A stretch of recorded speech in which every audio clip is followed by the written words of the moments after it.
right, everybody. I'm gonna ask for your attention. Thank you. Hello, hello. It's so great to see everybody again. Thank you all for being here, and thank you to the golf club for that fantastic meal. We're really excited to kick off the second workshop with you guys. We've got a lot of fun activities today. So as opposed to our last meeting where it was a lot of us talking to you, today will be a lot of you talking at us and sharing your thoughts, your questions, your feedback, your reactions. So we're really excited. That is closed, good thing. Yeah, we'll just go ahead and dive in. So thanks for sharing part of your Thursday evening with us. So quick reminder on the goals of this project. So we've had 3 workshops total with this whole group. And the goal of workshop 1 was to really share information about the code options that we are presenting to you guys that you guys are going to give us feedback on. The goal of workshop 2 is to collect that feedback. We want to hear from you guys what you thought about those codes, what questions you have, which ones you like, which ones you don't like, and how you think those will impact the different building types within Golden. Again, focusing on new construction for the first 2 workshops. Our final workshop is going to be looking at existing buildings and how we can develop policies or incentives or regulatory measures to update the existing buildings within Golden to meet new codes, increase their efficiency, develop more energy, all that good stuff. And then at the end, we'll just be collecting again all of that feedback and giving that over to the city, who will pass that along to the council and to eventually make a decision on which direction we're going to head with code. At the end of our workshop sessions, we'll be working, Iconology and Lotus will be working together to develop a 5-year roadmap for the city on how we get to our end goals that are identified through these workshops. So if we want to move towards a net zero code or we want to put in place a benchmarking policy, how are we going to do that over the next 5 years, right? So this is our consulting team down below, but we're going to go through and do a round of introductions with you guys. So as we did last time, if you can give us your name, your organization, which perspective do you bring to this group? So when you applied to be a part of the stakeholder, do you represent multifamily, a residential homeowner, a commercial developer, that sort of perspective? And then because it's so beautiful and sunny and spring is in the air, we are asking, what is your favorite thing that grows out of the ground today? So I will pass it to Miles and let's just go around the room. We'll just get okay. Hello again, everyone. Miles Hayes. I'm a lead project engineer. My perspective that I bring to the group, I'm a consultant with Iconology, and my favorite thing that grows out of the ground, I'm an Iowa boy, so I'm really tempted to say corn. I'd probably get in trouble if I did say that, so I'll go with strawberries. Think. Yeah. Corn. Yeah, it's corn, yeah. Hey everyone, my name is Grant. I am also a consultant with Iconology, and that's really the perspective I bring to the group. Favorite thing that grows out of the ground, I have access to a brand new large garden, and Swiss chard is going to be my favorite this year. I'm Lauren Hendricks. For organization, do you want who we work for? Or not with the... Sure, yeah. Okay, sure. I work for the Continental Divide Trail Coalition. I'm here on behalf of tenants. And I think it changes a lot throughout the seasons, but currently my favorite thing is daffodils. There's a triple up. I'm Julie Smith, and I have a small business, Aspire, Colorado, and I represent residential homeowners. And I think my favorite is the dandelion. They are resilient, they'll grow anywhere, and they're healthier than any kind of lettuce you can name. So, Very cool. Danielle Williams, I'm the chair of the Sustainability Board and engineer by training. And the favorite thing that grows right now are early blooming tulips. Hi, I'm Shane Lacey, and I'm a homeowner and a business owner here in Golden. And my business is the lighting and lighting control side of the industry. And my favorite thing that grows out of the ground is corn. But if I'm in Colorado, I'll say trees. I'm Celeste Zizek. I work at Group 14 Engineering. We do energy and sustainability consulting for commercial buildings. I'm also here specifically representing homeowners, lived in Golden for a long time. And the best thing that grows in our garden is zucchini. I'm not sure it's my favorite, but I'm just going to go with that one. I'm Teresa Worsham, the city's sustainability manager. Let's see, so my favorite doesn't grow here very well, but I grew up in the Midwest, and snap peas. My name is Martha Gerdes. I represent the homeowner population of the town. I'm a retired geologist, and the favorite thing that grows out of the ground has to be the apple trees in our backyard. This climate is really good for that, and I love our apple trees. I'm Whitney Painter. I also am a homeowner here. My husband and I also own a small solar installation business. Been here a good number of years, and I feel like, therefore, all these perspectives, these are all types of projects we work on.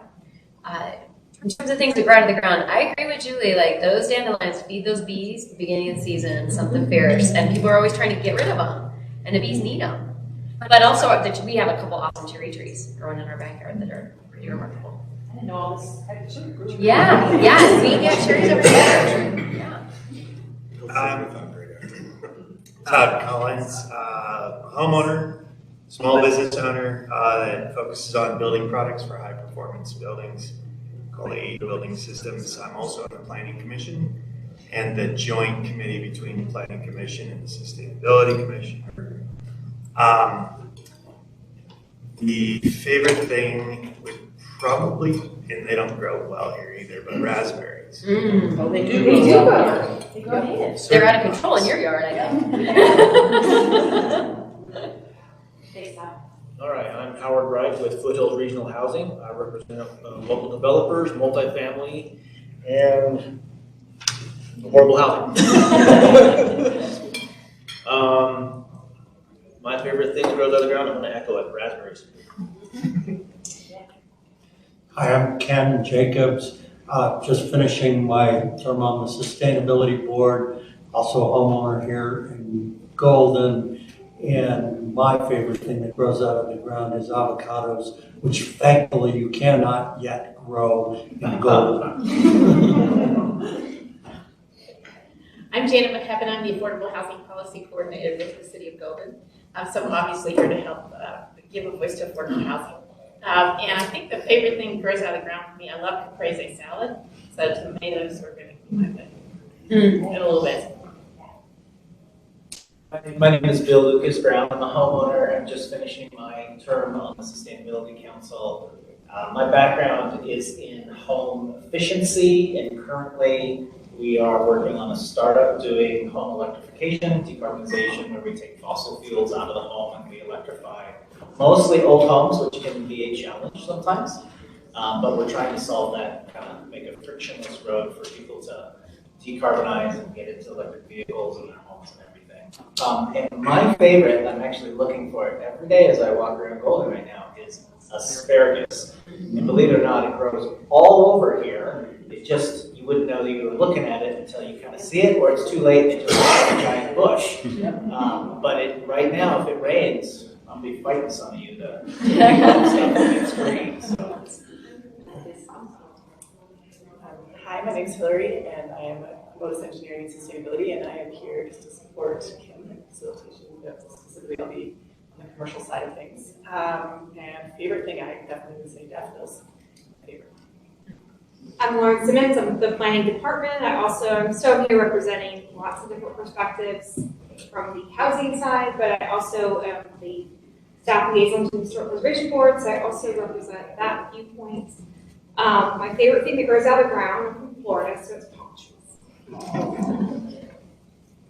Yeah, nobody said it, so. My name is Scott Greer. I'm the building official for the city, and obviously I'm here representing staff.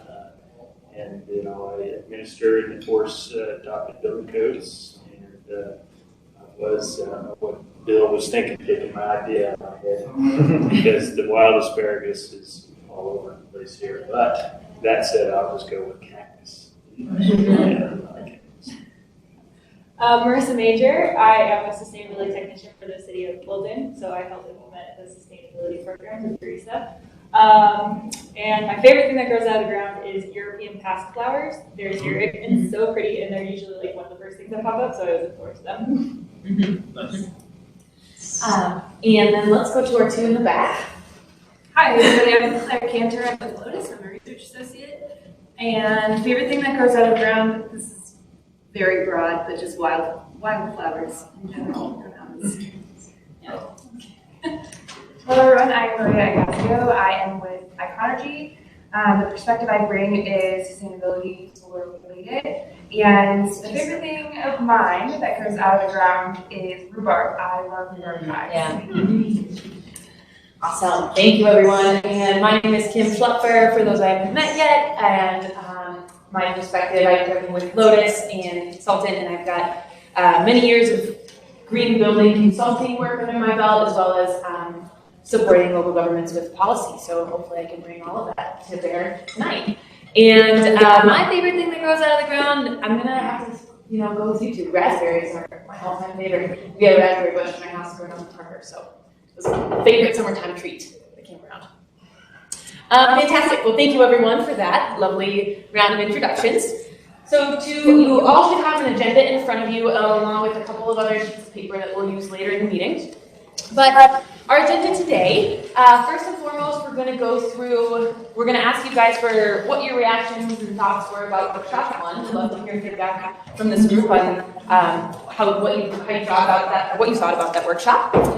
Then we'll talk for about 20 minutes about the 2 new code options that were presented tonight. We heard from you guys in workshop 1, there's interest in presenting a net zero and/or all electric code option, and so we've added, we'll call it A plus and B plus, and so we'll go through what those mean and how they're similar related to the code options we presented last time. Then you have an opportunity for you guys to ask questions, make sure you guys have a really solid understanding of those 2 new code options.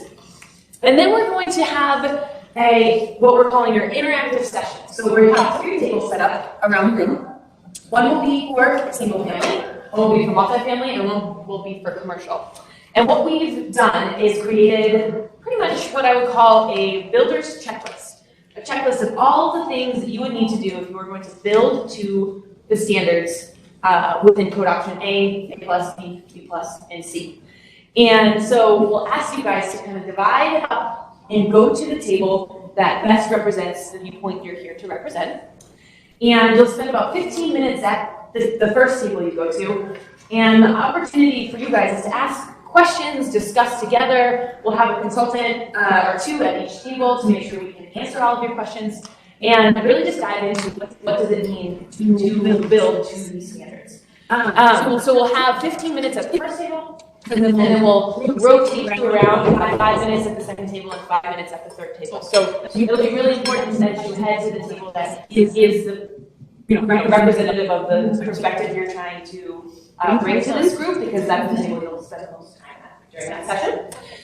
Then we'll come back together and we'll ask you guys to jot down the thoughts, questions, and concerns you have about each one of our code options. And I'll explain this a little bit more in depth when we get there on different sticky notes. And we're going to post those sticky notes up on our posters in the back. And the idea there is just, if you really like the code option, we want to know. If you really are like, this doesn't seem like a good idea, we would like to know that. And then if you have any outstanding questions, those are really helpful to know too. So again, I'll explain that in a little bit, but that'll be our first interactive session. Then we'll take a break, get some more food, have some more lemonade, use the restroom, and then we'll come back and using the sheets of paper beneath your agenda, we are going to go through how each of these code options impact single family, multifamily, commercial, and affordable housing. And we'll talk you through that exercise when we get there, but that's what those sheets of paper are for. And then finally, we're going to ask for you guys to indicate to us your preference for which code option you think Golden should move forward with. And so we'll have little dot stickers that we'll pass out to everybody, and we'll ask you guys to go place your dots up on the poster boards where you think the code options, the code option that you are the most supportive of. Then once we're done with all of that, we'll discuss a timeline for implementation, we'll go through pros and cons of different options, and we'll ask for your guys' feedback. And then we'll wrap up by talking about our plans for workshops 3 and 4 and reminding you guys of the next workshop date. Sound good? Okay. So our meeting objectives are really to, like I said earlier, collect feedback from you. We want to hear how these codes, how you anticipate these codes or see these codes impacting single-family, multi-family, commercial, affordable housing, how you think they'll impact cost, how you think they'll impact the sustainability goals for Golden, how you think they'll impact ease of administration and implementation. So we're really here to make sure that you have an opportunity to give us all the feedback you have on these code options. Okay, and I'm going to pass out to Teresa to go through our goals and principles. Thank you. Maybe I'll just stand next. Oh, okay. Oh, then you just got there. So we talked about the goals last time, so I'm not going to spend too long on these, but the original impetus for this project is because the city has adopted a set of sustainability targets for the city in 2030 and 2050, and we have an obligation. We have an obligation to see that new construction that we're talking about tonight, or existing buildings as they are remodeled in the future, are done in the most sustainable way as possible. What we do know is that kind of going along with the status quo, as we have been doing, isn't going to get us there. So this is kind of the purpose of this group, and we have a lot of community input collection to do still. You guys represent key sectors that we need to hear from, but this also doesn't stop necessarily with us doing outreach to other parts of the community, other development and community interests and stakeholders. But just a reminder, we've got a target for 100% renewables for electricity by 2030, which is a pretty ambitious target coming up here, but even more ambitious, 100% renewable heating, and that is not using any fossil fuels for heating by 2050. So to get us there, we know that we can solve this within the next year or two, that we have to have this approach of getting us to where we need to go. So you're a part of this groundbreaking effort to help us figure out where that is. We also have the energy efficiency goals and alignment with the Paris Accord and some greenhouse gas emission reduction goals. So just a quick reminder alongside this effort, some guiding principles. And this came from the Community Sustainability Advisory Board and the Planning Commission, who said, let's not start from scratch necessarily. There are certain standards that may not fit Golden that we might be able to kind of discount already. So some of those goals include things like they need to be performance-based standards. We need to have goals that measure building performance and can show us that they're actually achieving what we need to achieve. Many of you have already been through our current process. We've had a set of the sustainability guidelines and standards, we call it the sustainability menu, in place in some format since 2010. And that's a lot of a U.S. Green Building Council LEED checklist. You get to pick and choose from a variety of points and see what suits as a developer, and then meet those goals. Those are mostly prescriptive elements. So what we're seeking is more of a performance-driven code. So that's one of the guiding principles. Another one is really kind of ease of administration. Golden is not a big city, probably never going to be. And we don't have the staff that a Denver or a Boulder would have to administer something like this. We also wanted to make sure that it's flexible for the development community. Easy to understand, easy to adhere to, not something that's overly burdensome, complex, or specifically really custom that would require a whole lot of training to get into. So those are kind of all parts of the guiding principles that are kind of guiding this effort. And then our next part, the evaluation criteria, is whether or not these codes that we're looking at can meet those guiding principles. And we've got the consultants here to help us gauge some of the technical expertise. We've got city staff here that can talk to us a little bit about the administration of these codes, and we're going to hear a little bit more about that today. And then we've got this kind of concept of what specific combination of new codes fits Golden, is appropriate for Golden, but really significantly. And this is in no small part of what's the financial burden here? What are the consequences of adopting these codes that City Council is going to be concerned about, your fellow residents are concerned about, your businesses are going to be concerned about, and being able to kind of efficiently describe what those consequences are and measure what some of the financial impacts would be. I think we would have to kind of go through that and understand. Understand not just upfront, but life cycle costs and folks that are going to be residing and doing business in these buildings for the future. So it's positive and negative. There's a report that came out today that we can talk about a little bit more, that in terms of cost, you're looking like you want to say something. But I'm stealing something from me. Yes. She said, what are the costs of not? Yes. Exactly. That's a lot more expensive than adopting. And I know our Road Smart consultants have pulled in a graph from the report that came out today that's going to talk about what the cost of not doing something in new construction. I saw some of the fact that it's cheaper in some cases to do it up front. So we'll talk about that too. And absolutely, what is the cost of the city not meeting our goals? Yeah, say that. Thank you. I think that's what. Yeah, thank you. Thanks. Perfect. Okay. All right, so to kick us off, thank you, Teresa, for that overview. So to kick us off, we wanted to do a round robin of everybody's thoughts, reactions, feelings after leaving workshop 1 last time. So this can be anything of, I wasn't there, to I, really wanted to see a more or a more stringent energy code, or I really liked this one option, or I liked it. Whatever comes to mind, we just are excited to hear your guys' feedback on how thought workshop 1 went. And so we're going to do round robin. We want to hear from everybody. And so I'm going to skip you 2. And we will start your name one more time. Lauren, thanks, Lauren. We'll start with you. It was a lot to take in with all the different options. Yes. So I think I just look forward to having some more information today, especially on those 2 new partial additions to the options that we've seen already. Yeah, thanks, Lauren. Yeah, I started out very confused with the homework that we got, that laid out the options and so on, because there was no all electricity option, and I was really darn glad that Whitney brought it up, because I was like, oh, okay. But, yeah. Thanks, Tanya.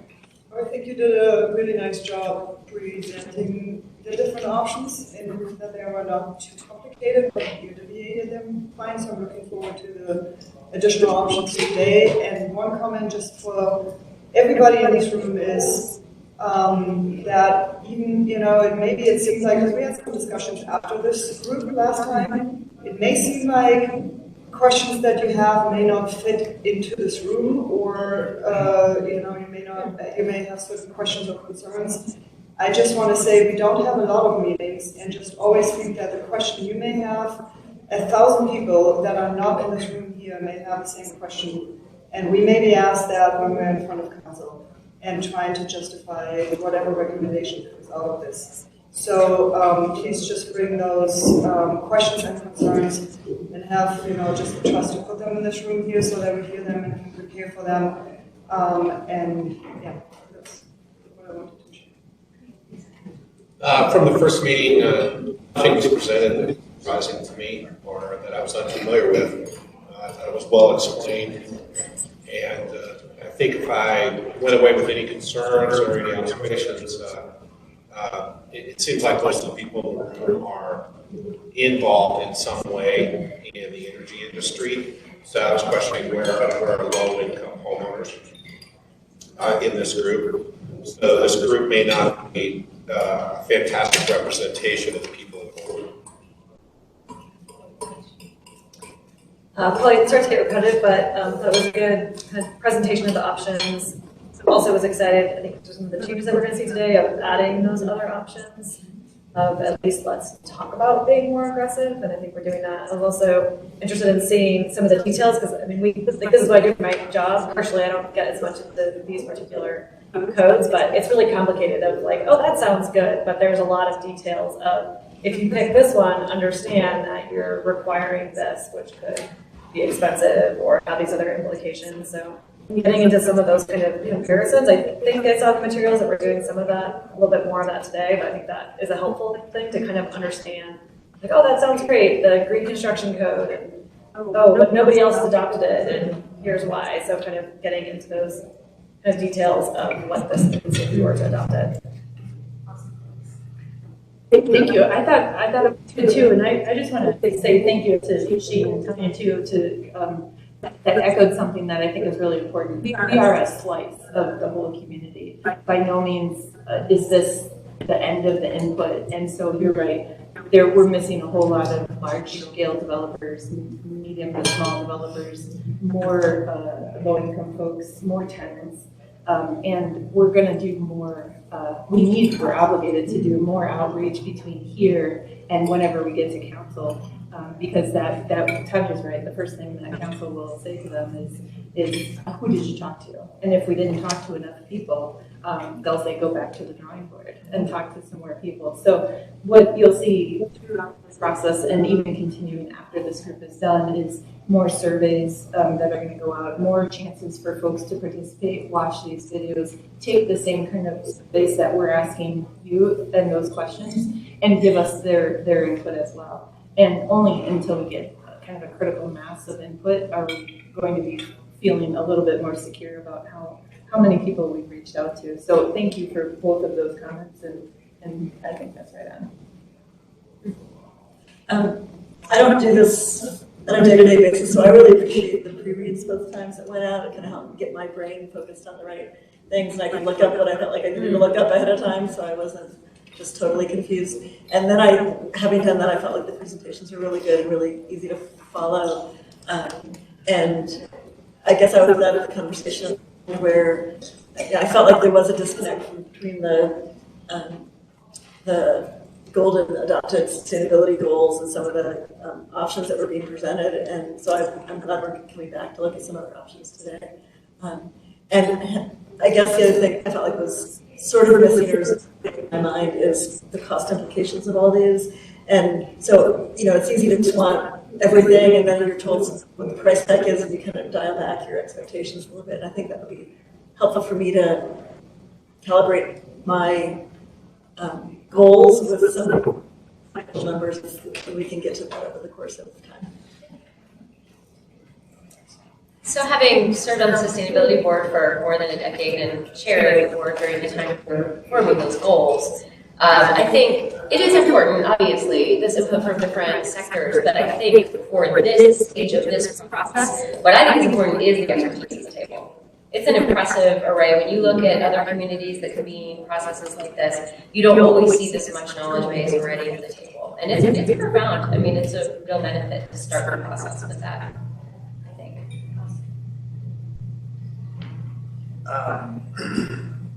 Things that I thought were fantastic was the communication of the concepts and the leveraging of existing standards and not recreating the wheel. We don't have the resources and bandwidth to recreate the wheel and communicate it to the public in a way that's meaningful, and leveraging these existing standards is absolutely critical in my mind. Agree with others on missing parts, A+ and B+ are missing. And thank you. I look forward to learning more and moving forward with those. And then I want to say thanks for bringing that up as well on sectors. It is important. Thanks. Well, I thought it was very well presented last time. Again, echoing the fact that the way you present everything is a lot more comprehensible and easily easily to digest what we're doing. I wasn't here. And first of all, I wasn't surprised to hear that it was a good group, and presentation was very good. But I was surprised to hear that we didn't start where I thought City Council and the two boards had directed us to start, and that was with net zero. And within that, we made options A through Z should all be directed towards that. Without that, we will not achieve our goals. Well, I came in late last time, but I was very fascinated. So from the affordable housing perspective, it's interesting to learn what these different options are, and how you can, the different ways you can sort of get at trying to create the efficiency that you're looking for. From an affordable housing standpoint, the budgets are always so tight on staff finance. You're always having to staff from different sources and try to make it work from a building standpoint, and Howard can speak to this, of course. But from the end user standpoint, it's so important that this happens. So I think there's just kind of a balance when you're thinking about the affordable housing piece of, what are we doing to the construction budget, but at the other end, how are we impacting the operating budget as well that can really make a difference. So finding that right key balance. Thank you. I think we really need to focus on what value what we're talking about brings. People don't like to have less options. People don't like things taken away from them. And we need to be able to talk about whatever we end up as adding to and being better than, rather than being a sacrifice. I mean, there's a reason why people react to the whole Carter administration step down, wear a sweater. There's a little bit of backlash against that. And it's still out there. And we have to say, the electric vehicle is better in many respects. Whatever the electrification, beyond the climate stuff, but you can't take stuff away from people. You have to show them why it's better, and ultimately people will choose. And again, people don't like to be forced into things either. So I just think we need to keep that in mind as how we present this, because there's already been so much reaction. Ban the bans, in different states, and it becomes such a reaction without really any information and knowledge. And so just to be sensitive of how we talk about this stuff.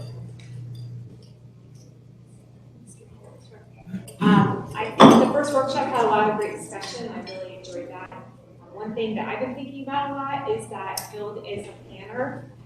Buildings are not neat little boxes. Buildings are complex. Buildings have multiple uses oftentimes. You don't just have a commercial building, can be anything from a hospital and school to a shop. It's a very wide array of things. And so, and mixed use is something we do a lot of here in Golden, because we don't have a lot of land. So land is used very efficiently here. So you might have housing on top of commercial. So how do these options speak to those types of buildings? So I just want us to think about that. Buildings are not neat and tidy. Buildings are complex, and they serve many purposes. How do we have these codes talk to those types of uses and long-term uses as they change over time?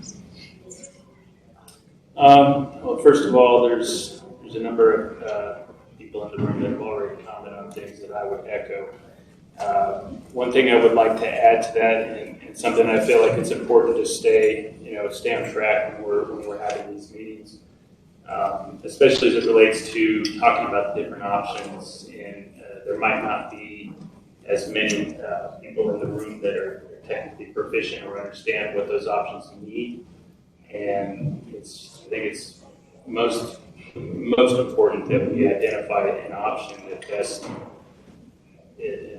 would meet the goals that the council has established for us. And in my opinion, there isn't one option that's going to 100% do that, given the idea that if you become too restrictive with codes, people will turn away from it. they will not use those codes, they will not pull permits, and that can be a real problem. Even when codes are just minimum as they are, which the city has always adopted, we still have quite a few residents in the city of Golden who would rather not pull a permit to do a project. And it's, it's usually just about the money. Fortunately, if you were to have the opportunity to teach those people, what those codes mean to them, to their, the safety of their family and their neighbors and the community, quite often, it does change their mind. So I think it's important to keep that in mind when we're talking about these options and what option best meet the goals, understanding that it's not going to be 100%. I also think that, with the options that were presented last time, based on just my observation, there's probably at least one option that really doesn't quite represent the full gamut. And by that I mean single-family residential, commercial, multi-family, and so I'm glad that there's some new discussions and new options being brought to the table.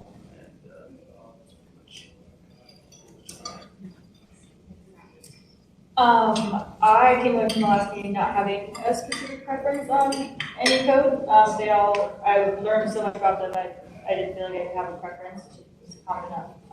But I think it started that spark where I started asking, or felt like I could ask questions, had the basis to ask questions of like, how is this going to affect the people building it? How is this going to affect the people operating in these buildings? How is it going to affect, our goals, the community at large? So I think that was great. We started Spark. Thanks, Lisa. And we have a late joiner. Do you mind introducing yourself? Yeah, so I'm Dave. I was here at the last one. Oh, great.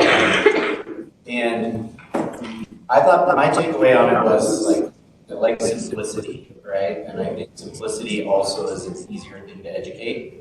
So if we have a strategy that we're pushing for, and it's simple, we're going to electrify everything. Right, or net zero, something very simple that is tangible, and then we educate the people on that. And again, I think it has a lot to do with what Bill was talking about too. It's not a takeaway; it's a benefit, and there is an opportunity here. So that's my takeaway from it. Amazing. And before we move on, what's your favorite thing that grows out of the ground? That grows out of the ground. Don't say weed. Yeah, I'm sure that was already said. I really, really like cucumbers. And they grow really well in Golden. So, Cucumbers and zucchini. Still have pickles. Okay. Take over. Awesome.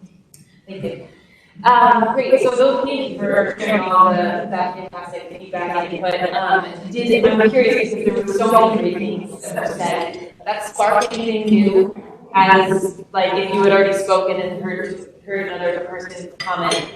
If so, please feel free to share. Else, you want to share something? Can I make 2 comments?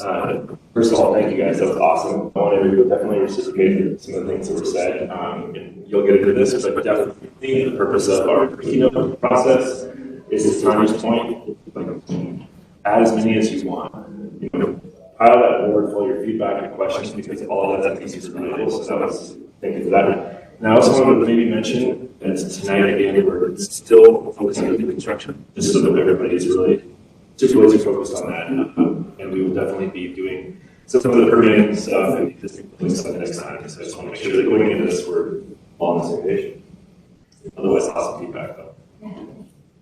To that point, and maybe a question for you, but where are we crossing the line, or is there a line that gets crossed around significant remodel in this conversation? Yep, that'll be next workshop. So when you're adding 2,000 square feet, you don't qualify for new building, you qualify for something different? Correct. Why is that? Why do we make that I decision? don't think that's correct. In every other jurisdiction, we broken. So the I codes would have a threshold for if a remodel or renovation happens. Scott mentioned this at our first workshop, I believe. whenever an existing remodel or renovation triggers the building code, these standards would apply. Okay, I think that's good for all of us to understand and conceptualize, because so much of our stuff that happens is gonna be significant remodel to existing structure rather than a scrape. Yes, Scott, sorry. To clarify, it triggers to a degree. To a degree. Because you have very levels 1, 2, and 3 level alterations. You have occupancy change, partial occupancy change. Complete change of use. And all of these things have, they're scoped. The levels of alteration are scoped in the IEC, which is the International Existing Building Code. And quite frankly, the minute a building is constructed, any project that takes place thereafter is regulated by that code. That code, in turn, provides you with the scoping, and depending on how much work area you're affecting. Say, if you're going to take this room, for example, and you're affecting more than 50% of the floor area in this room, then there are provisions that, quite frankly, will just tell you to go to the IEC, you need to comply with this section, or you need to go to the IECC and meet all the requirements of C 402.5 or whatever the case may be. So it isn't just all or nothing. It is, the scoping is very important based on the type and how much you're actually doing. How do we conceptualize it though? We're sitting here thinking, I want to make a recommendation to my neighbors, to my community members about what's a good way to handle this. Is this in this bucket? Are we thinking about significant remodels at all? So just to be clear, nothing that we decide upon will dictate or change those triggering events. Those triggering events are. I know we need to know what the triggers are. We're going to have this conversation, right? Because it would change the way our environment. Yeah, they're complex. They're complex. We haven't really prepared those trigger events to go through tonight, but we'll have those for a workshop. Okay. And the good thing is that when I look at existing buildings, there's maybe a dozen or so things that I have to, check this, nope, that's not required. Okay, here. At least we have the benefit of just only dealing with the energy aspect of it. Mm-hmm. And then it would send you to the ICC. Right. Whatever that section says, you can do it. Okay. But whenever that workshop comes up, the scoping, what classifies the level of consumer alteration, it's not super complicated. I guess what I'm thinking about is unintended consequences. So we may all say here what we think is a good idea, but we don't know. Is that triggered by someone having a kitchen remodel, or is that triggered by someone popping the top? I think we need to know that. Yep, we'll talk about this workshop 3. I'll give you an example of kitchen remodel. Like if you're going to go to ICC 2021 wall installation, that might mean that you need a different size stud in your kitchen all of a sudden. So those kinds of issues are addressed. I just did my kitchen and we didn't touch it. Yeah, but usually a kitchen remodel wouldn't. No, I'm saying if you put sizable enough remodel, it requires you to come to the codes and those types of things are. So you're saying it's square footage based, but that's not what I'm really hearing. For residential stuff, it's not as. It's not as commercial it is. Oh, Like, okay. you will see this. When it comes to residential stuff, the general rule of thumb is if you open that wall up and expose the insulation, you can actually see it with your own eyes. Yeah. That's when you have to bring it up to code. Okay. And that is a problem because a lot of the construction is 2x4 Uh-huh. and 2x6 it's a full-size bat. It's not very compressed, which means you're getting the water back in. So materials can be more sensitive because it's In structural adjustments. Sure. Okay, thank you. That's helpful. Thanks. Thank you, guys. We got the experts in the room. Okay, so now we're going to dive into our net zero and all electric code options, A+ and B+. So I'm going to present each one and then ask for questions, ask for comments, ask for discussion, and then we'll move on to the second one. Just want to time check myself really quickly. Okay. We'll get through this quickly. Okay, so option A+ is IECC 2021 as the base code. And remember, option A is not A+, A is IECC plus EV readiness, solar readiness, and electric readiness. For the zero energy appendix, we are basically taking out all of those regulated requirements and replacing them with the appendix RC or B, RC or C, wait, CC? Yeah, maybe. Which is a net zero appendix. The way that this appendix works is that it requires the home or the building, commercial building, to meet a certain energy rating index score, if you remember ERI score from last time, or on its own. And then you must offset the energy use of your home or building with on or off-site renewable energy. And so this code is interesting in that it is called a net zero code, but it is not an all-electric code. So you can still build with natural gas if you build to the zero energy appendix. The way you offset that energy is by translating your natural gas to KBU to kilowatt hours to understand the total offset that you would be required to do. Now, there is one community in Colorado, probably they're famous now, that you've probably heard of. Louisville adopted this code back in October or November of last year. And there were a couple of things that they learned from that process. So one of them is that for a typical, let's say, single family, you cannot fit unless you, if meeting these ERI energy efficiency standards, you cannot fit all the required electric PV that you need to offset to the code on your roof. So it requires that you both, if you want to do on-site PV, build on-site and buy off-site into a renewable energy, like a community solar garden. That was what most were finding, trying to build to this code. The other important thing that they learned is that Louisville put in place an electric preferred code and they adopted the zero. What electric preferred means, I mentioned this last time, but it's electric readiness, so requiring for all of the all electric appliances have to be in the home. And then there's an additional efficiency you have to select from the code if you build with natural gas. That's what electric preferred means. Electric readiness plus more efficiency if you build with gas. In those homes that were trying to comply with code, the building to electric preferred, the software used to get an ERI score, and I am just going to admit up front, I am not the expert in this, but I do know people who can speak to this. So if you have really specific questions, I'm happy to follow up with you. It can, for whatever reason, it would not count. The ER was not calculated software. The HERS score, if you use the software for a HERS score, it would calculate correctly. I don't necessarily understand why, but all to say that there is a specifically different software that you can use if you're going to get an ERI score versus a HERS score. And so in order for this to work, you have to use the HERS software. So for single family, again, you have to meet ERI or HERS score and then offset with on-site or off-site renewable. And then for commercial and multifamily, you have the option of purchasing renewable energy credits for that offset. Did here in working with Louisville, I believe it was someone from the Colorado Solar Energy, so I forget who COSA, thank you, who did an inventory of community solar gardens in and around the Front Range.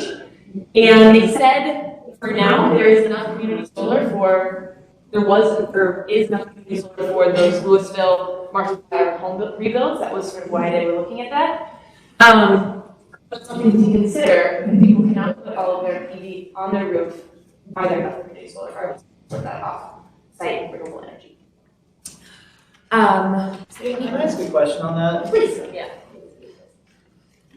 In my experience, we can get enough solar on almost every roof to offset everything being electric in the house. So I'm just kind of questioning who came up with that and what, I mean, were they talking about 5,000 square foot 3-story homes? Or like what home didn't fit a 10 or 15 kW system, which on a new build where your loads are low, I just want to know a little bit more about that, because that doesn't jive with my experience. Sure, and that's a very fair question. So we worked with Group 14 and this Louisville project, and they were putting together a cost impact analysis on this code for the city of Louisville. And I think it was a 4-bedroom, 3-bath. I'm gonna forget the square footage. I can send the report out to folks afterwards. And what they found in building to the code requirements that for, I'm just repeating what I read out of the report and what I heard from that team, that it didn't work. So I wasn't involved. So, yeah, but I can definitely send out the 14 report and you guys can take a look at what it said. But for whatever, but that is what it said. So. Is this just for residential single family or for everything? That was for residential. That example or this code option? Oh, I'm sorry, that example. This code option is for single family, commercial, and multifamily. It applies to all building types. All sectors have that issue that they didn't get enough on-site solar, or was it specifically the large residential? I believe they only adopted the appendix for residential new construction, not the commercial appendix for commercial new construction. Is this the cost study, like the one I Yeah. to Golden? Did you for Louisville with Anna? No, and I think we're putting it up on the website. Yeah, I can refer it again. I mean, my understanding of that report was the cost, the analysis of the cost increase.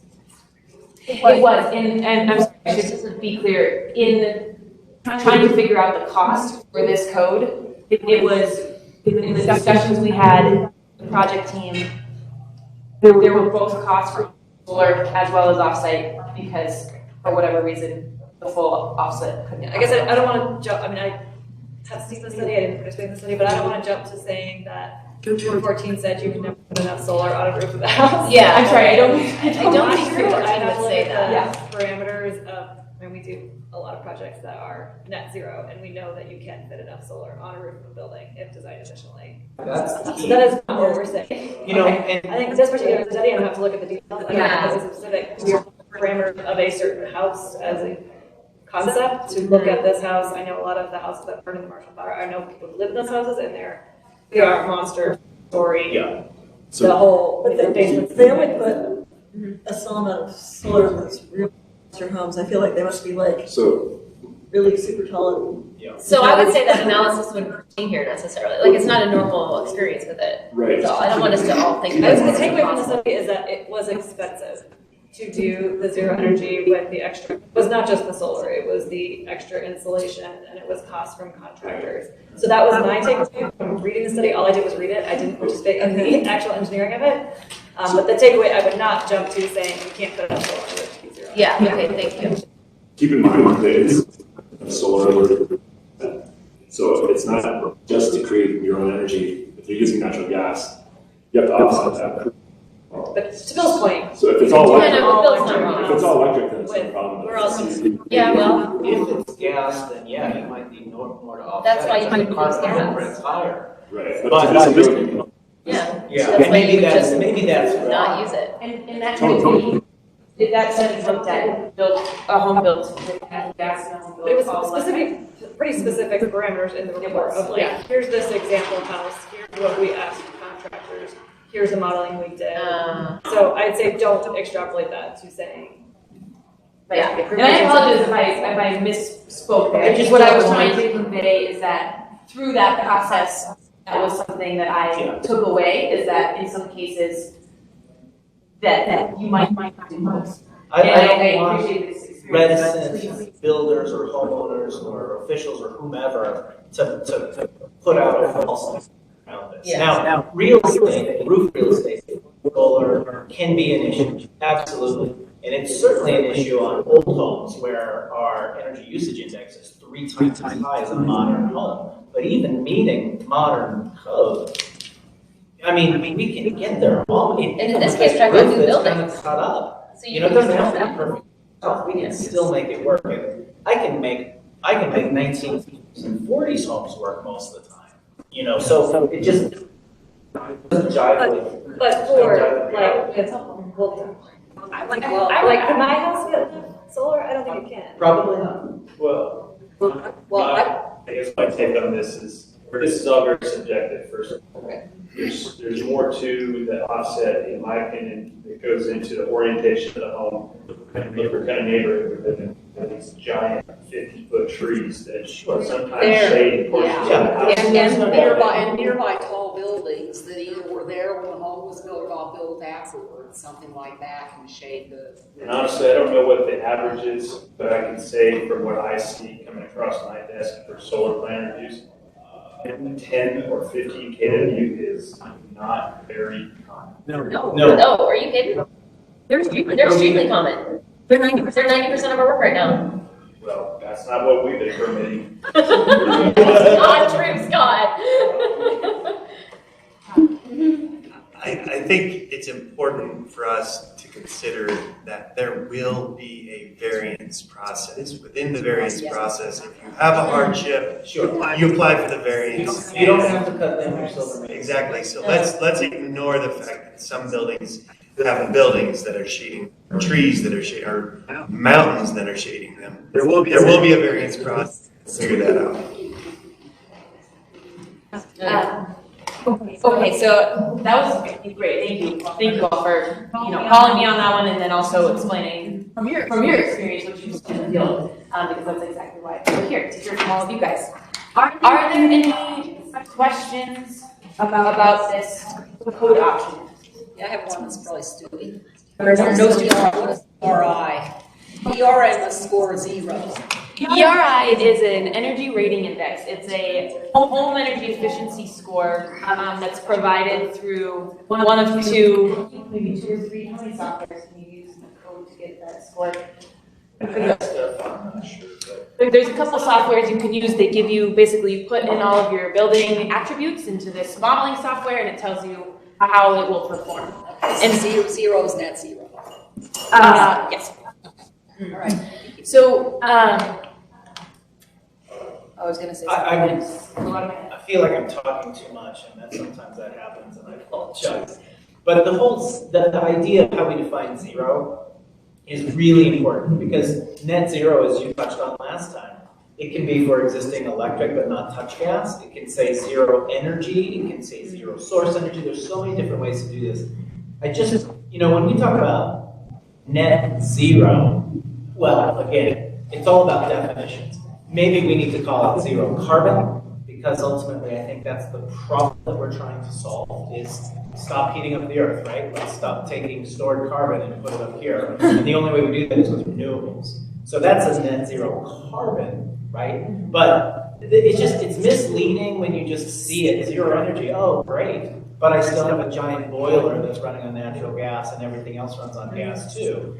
That's not really a 0, that's not a solution at all, right? Gas is energy too. Sure, and if gas is energy, so anyway, we just have to think about what 0 means, and every time it's gonna be a little bit different nuance. So something to think about, like the idea of 0 carbon.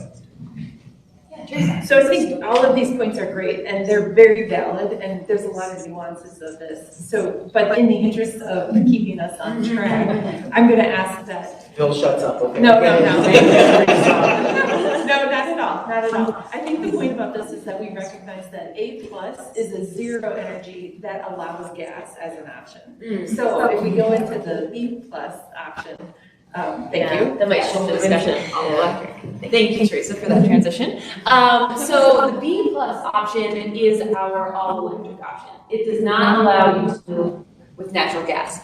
And so you'll remember option B was the National Building Institute mixed fuel overlay. They have a similar overlay to the 2021 code that specifies all-electric.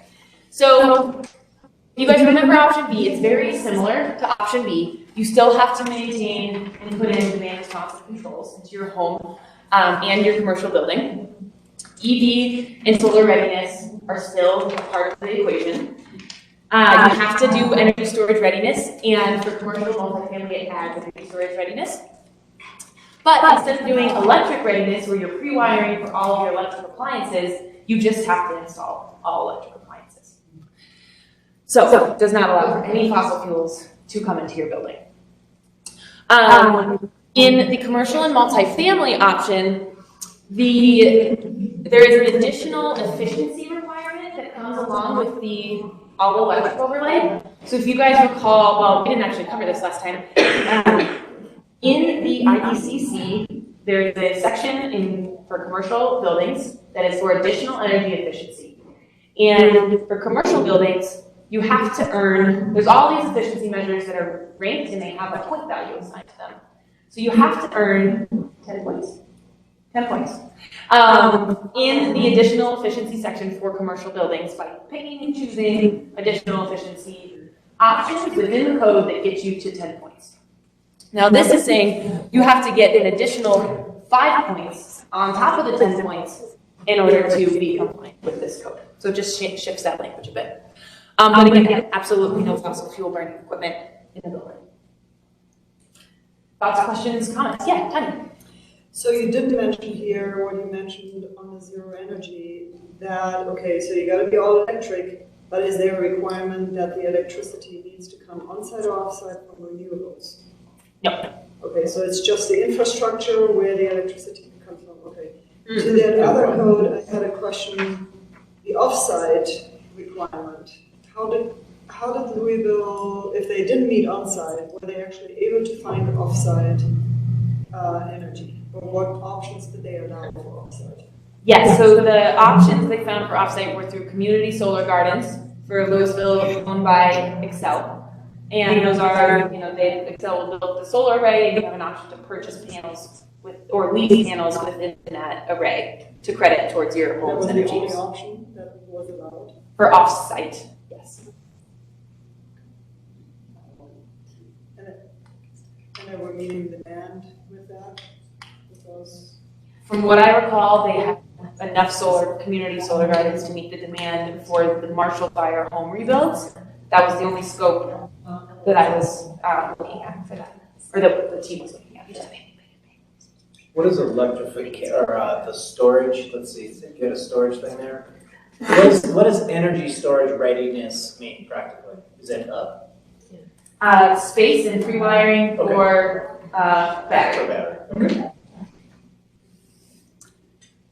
Thoughts on this?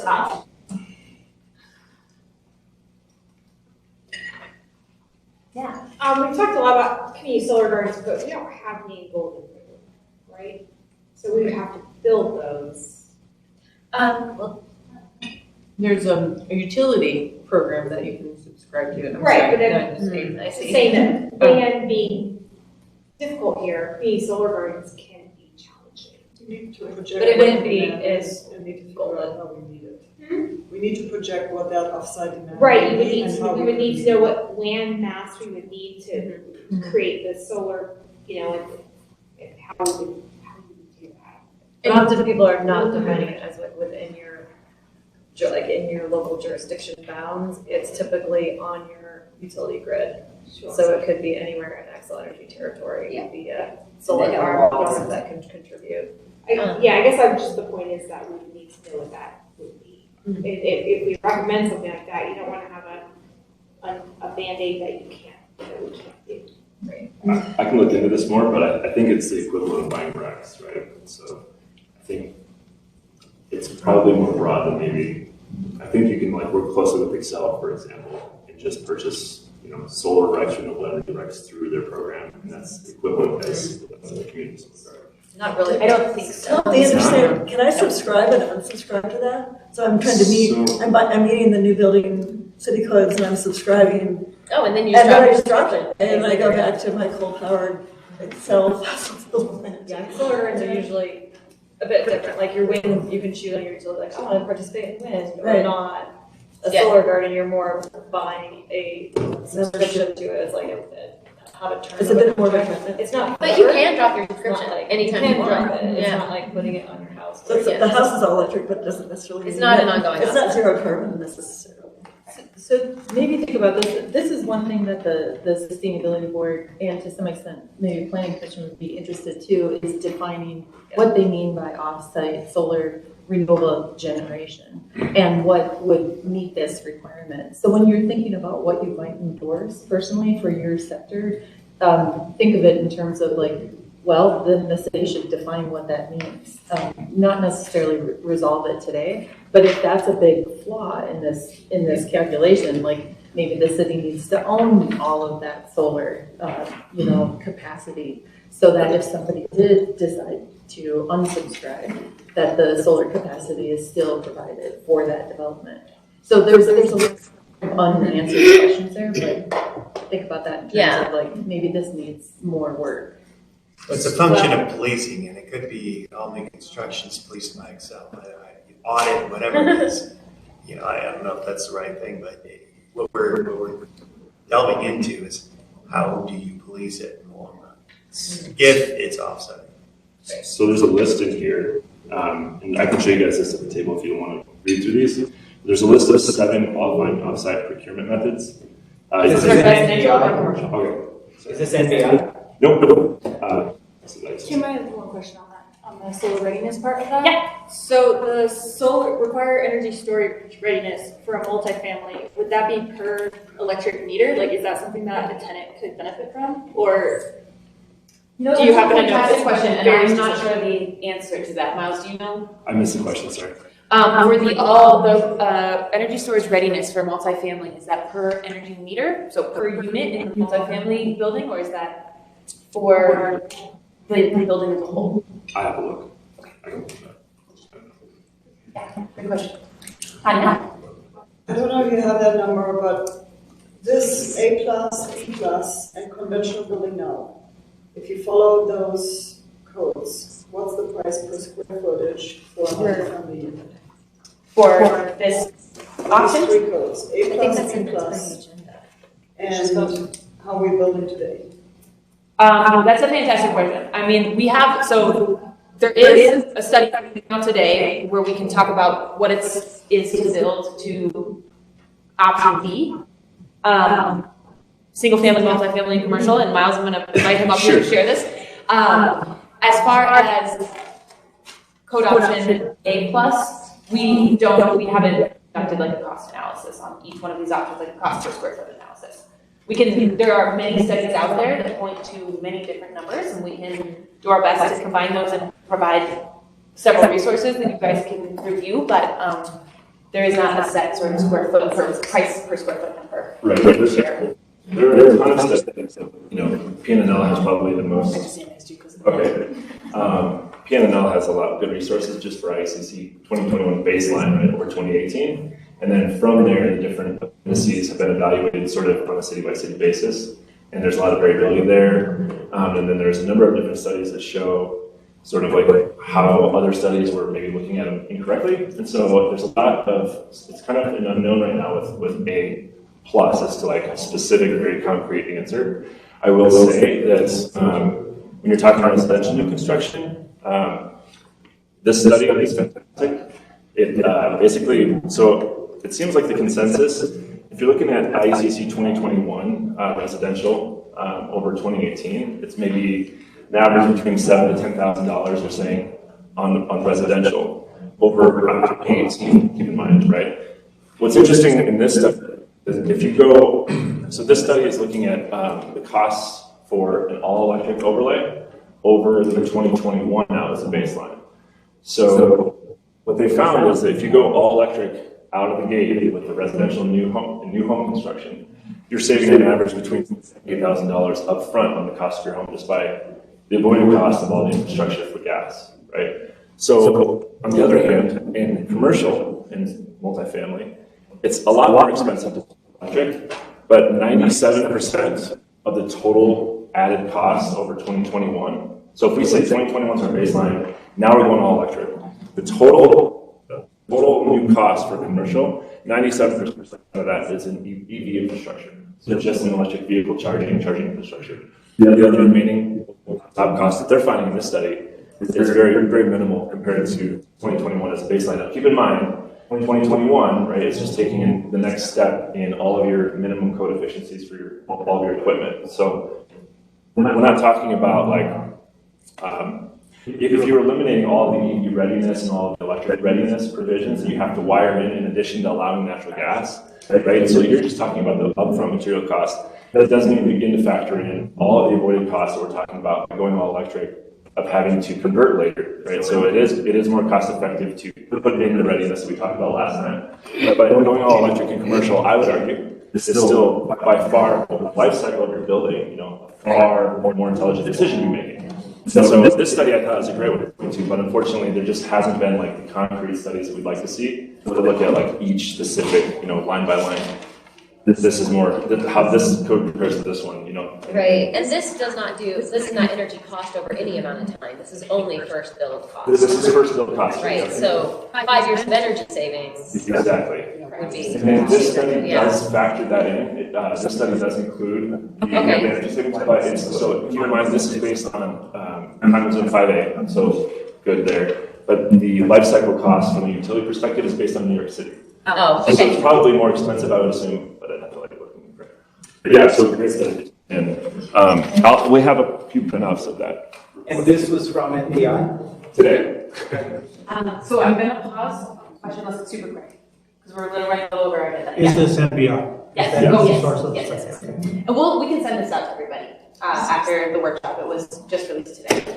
So we're gonna keep moving through the agenda. I just wanted to remind you guys, occupancy has not changed. There is still the DOE Zero Energy Ready for residential, and then for commercial, it is the IBCC code. So just a clarifying question before we go to interactive sessions then. There is no all-electric option that mandates on-site generation that's on these lists. That is correct. So what if we wanted something like that? What would we do? NBI does mandate some on-site, but not enough to produce 100% of your power. But we could add it. You could add that, given the customer. But Yeah. So I think if that's the direction this group wants to go, that is definitely something to share during our recommendations, to write a comment about and post it on the board. If that is, the custom code that we want to be. It's not, I thought we Okay. So I'm going to move us along to our interactive sessions, because we're running just a little bit behind our agenda. I want to thank you guys for a great discussion and questions so far. So we're going to have 3 tables set up around the room. We'll have a residential here, multifamily here, and commercial in the back where Claire and Maria are. And what we will have in each table is a checklist for each of you that runs through what is it going to take for me to build a single family, multifamily, or commercial home to option A plus, B plus, and C. And so we'll over to you guys. We will be at the tables to answer as many questions as you can and to take note of the questions that we couldn't answer so we can follow up with you guys.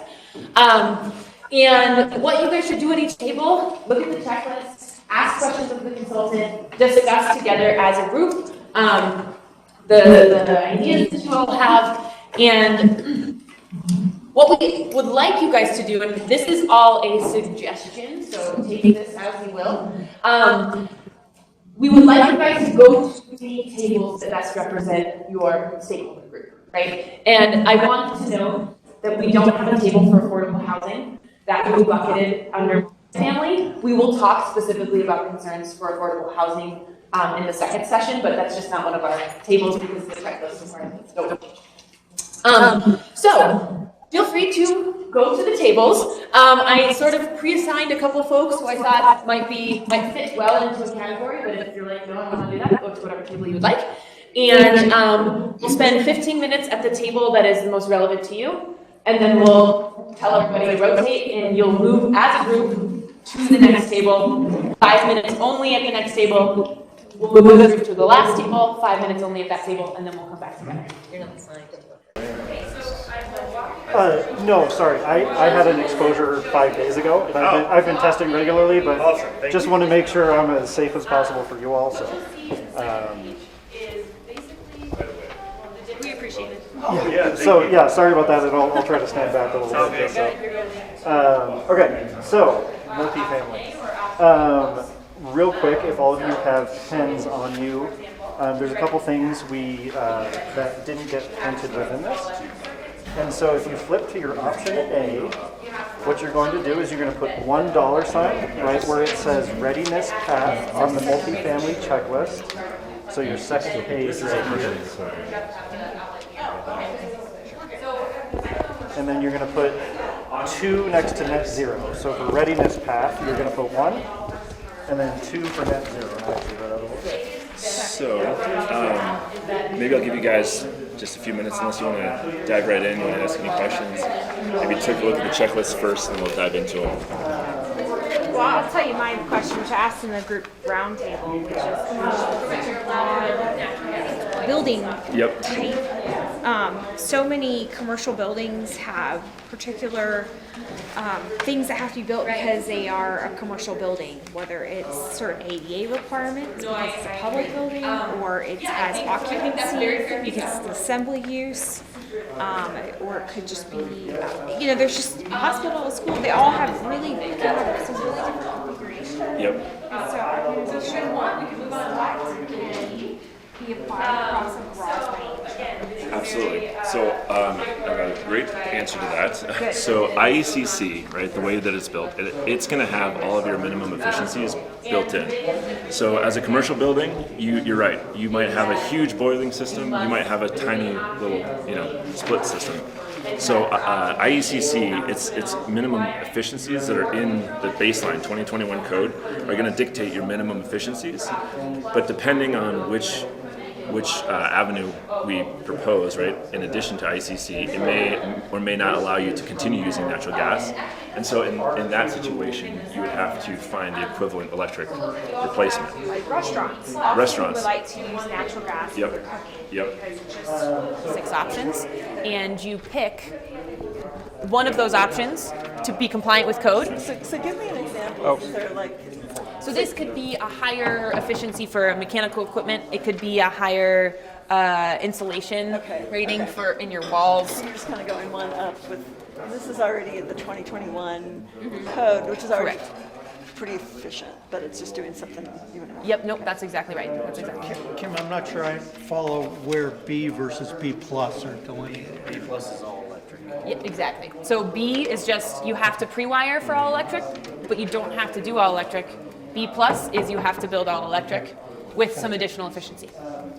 Yeah. But that all electric does not require on-site solar, and we don't really have a understanding in the city of Golden for the community solar. Is that where we park? Well, Whitney, please speak to it.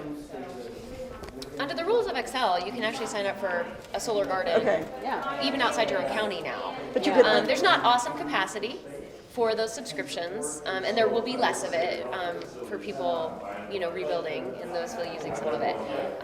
The thing that's really important when you step back and take the financial analysis on that is that a solar garden subscription gives you less than half the value per kilowatt hour of an on-site solar generation. And so when you're really going to talk about what is this ongoing energy cost, your cost to buy all this.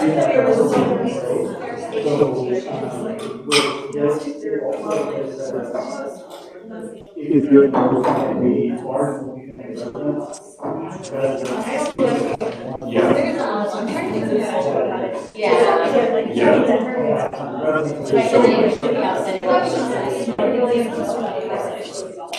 Right. So, yeah, which then has the addition of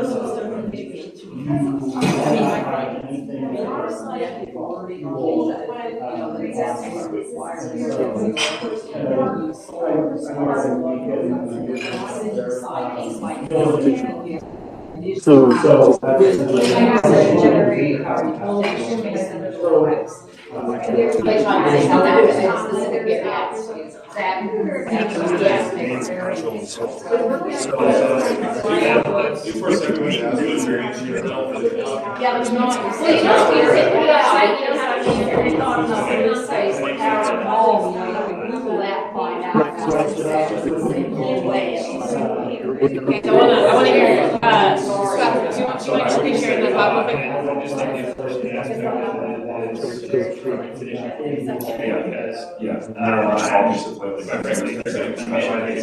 I know more about healthcare facilities, but I should say that I like using information that our boards and we do what we do and it's something that figure out the way I don't know. Right. So I can that board gets to make that decision and then talk about that.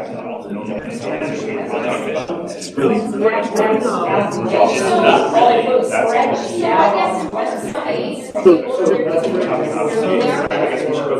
What do they think? They're doing it to a certain point. Yeah, option B, And it's a different rating, but they, it's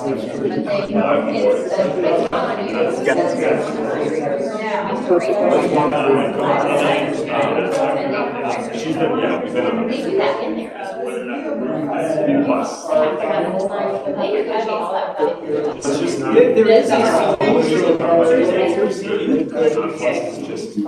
Any solar standard from Enron would have to say, if we can't get whatever the standard says, That's a side by side. and you don't have a decision. So, CC 2021 has a lot of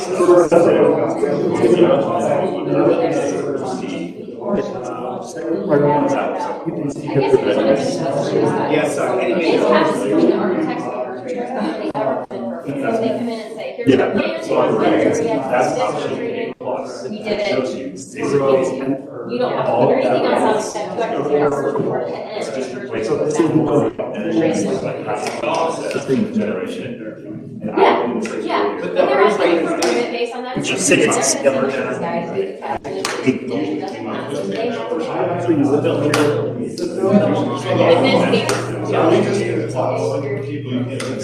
No, we're gonna have to figure out, with all this stuff, how we're gonna tell people to, Yeah, I don't we think have to we're get building the brand electric new vehicles. homes right now. It's an issue for sure, it's an issue for sure. So what I'm hearing, if I'm going to sort of circle up what I've heard from this group so far, is that all electric is a sort of a necessity, right?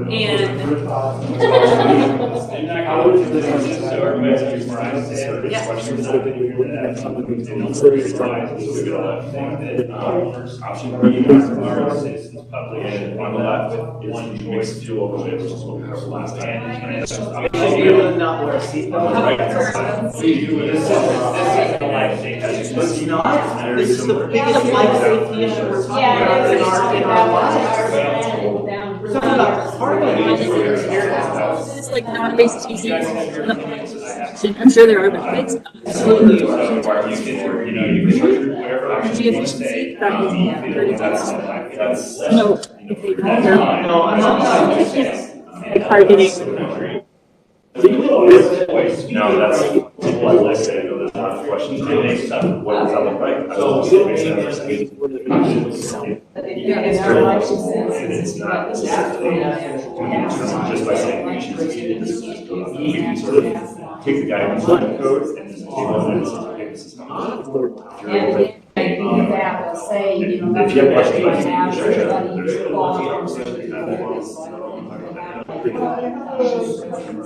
Dry utility. You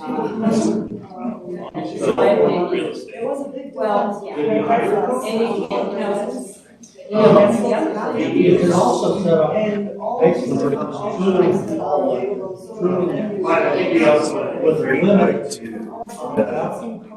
for various capabilities. This is just a checklist of things that kind of build a system. Try to be zero. Built today that is really it's going to have a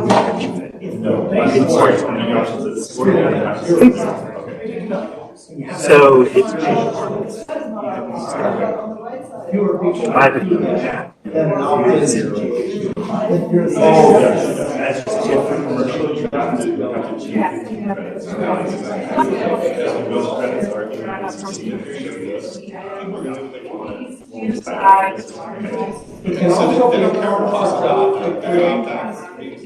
and for my management and other produce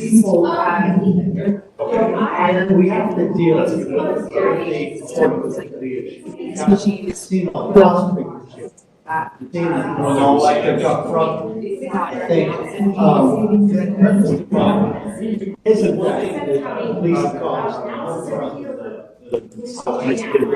Where there are ways to lower income residents that we have to help incentives available for subsidies available. Yeah. There's probably going to be part of this entire discussion on subsidies where those and the other thing to look at, there's a very distinction in this cost to do it. EV ready, is it?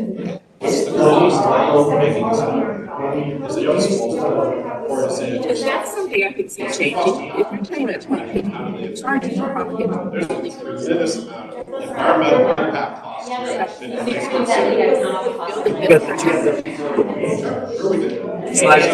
we do Take this little snippet, it's unrealistic story to justify. level 3, we can do the bigger study. I just want to dial back.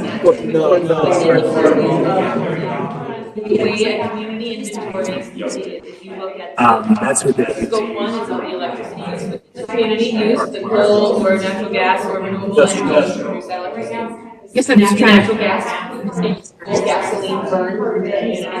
And those are the two primary scopes of emissions that are relevant to the community. When you start talking about battery change in China, that is in outside of the scope of what a community has responsibility and responsibility. That is. Oh, no. You're right. What do we have?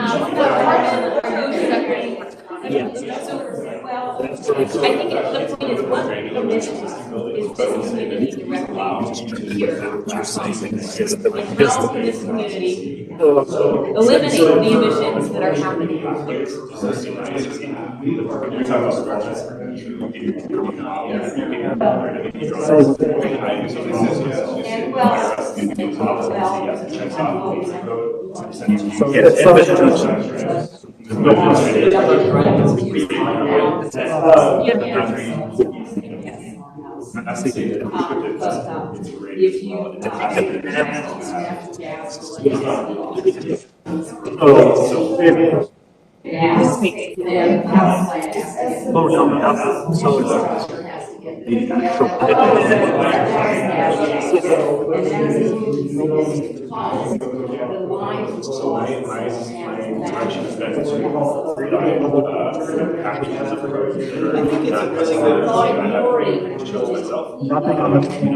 It's a good point to talk about things.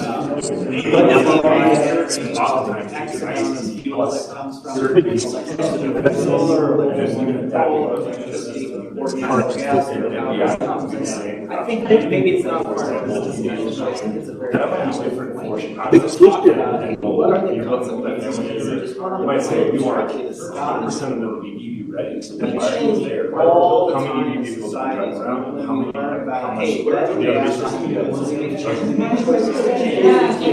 You know, it really makes sense to have kids in car seats. Oh, you can't do that. It's gonna be really tough. We have to control the kids. But we need change. And one of the things, and I'm not saying that gas is. We're worried about that because it's staying overnight morning, and we're not going to rotate. We are going to take breaks. Okay. But you need to feel like you need to think about in a near future, in 10 years, where we have an opportunity to stop potentially changing the Earth's climate. And the only way we do that is by stopping to burn fossil fuels. So fossil fuels always carbon so short for years. Electricity is the only fuel that we can create. We can't create gas renewably. We can't burn Western carbon gas at any cost right now. So it's got to be that much. You don't need that much to get to zero. It is, and there's no reason why we shouldn't be doing it. I just one other thing.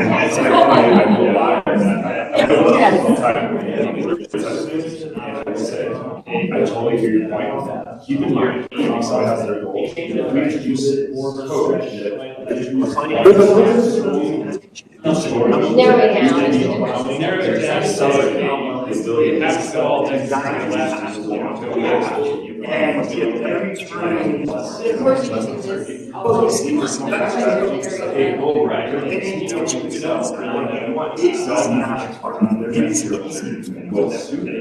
We are added storage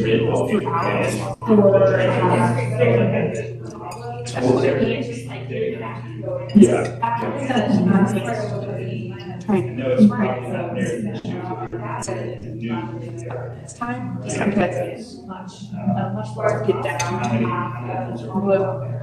Sustainability is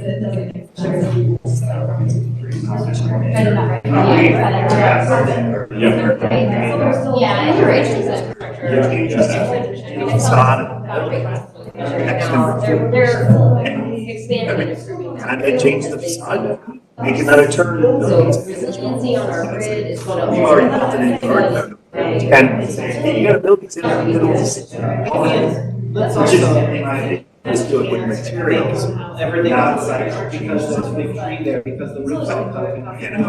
People sell themselves. Yes, it's over 50% renewably based right now. Actually, it's going to be 80%. Yeah, I mean, We want to get as a base, we need to switch to electric. And Excel's pushing this too. I think we also want to be talking and thinking about what you're saying too about managing the whole side. So like, when I see this work in other directions, it's because they made it a situation, even if we're going to be this energy it's not even space where it's it's like really trying to get away from micromanaging everybody's bill, everybody's trying to manage. It's me. So I think when we look at this, we're like, oh, let's look around, let's see at some of these software, some models, some stuff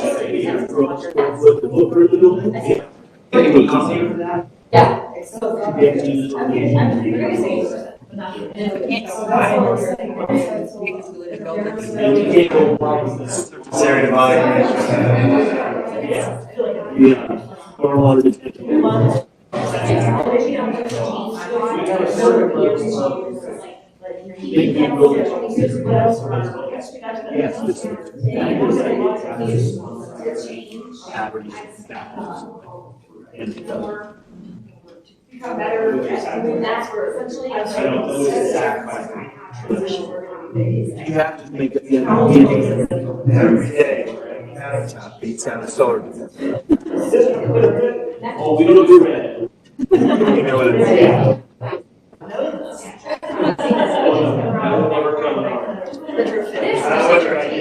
There are a lot of changes.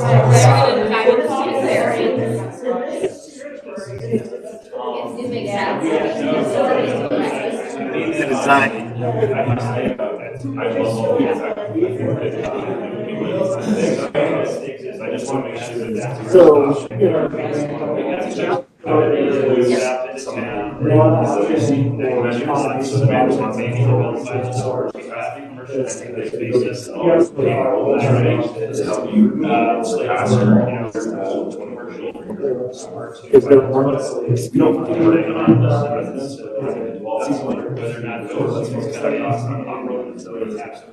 But also maybe a lot of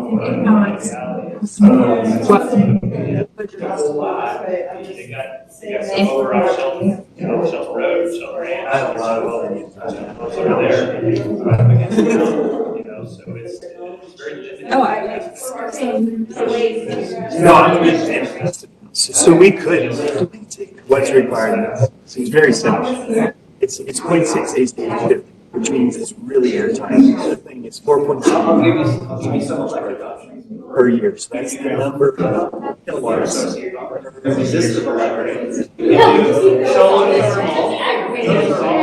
It's performance based. So the 4.7 model, it's never really been. The ACH is one thing that's but in the end, you either make it or the double. And you could say 75.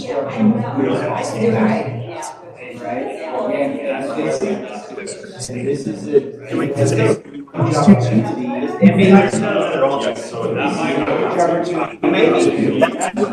would say that's really it's a performance-based calculation. In that there's only two things. There's it's your thing, but it's not just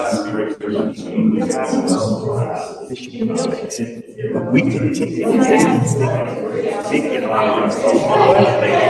If you get certified, This is just lines, yeah. But not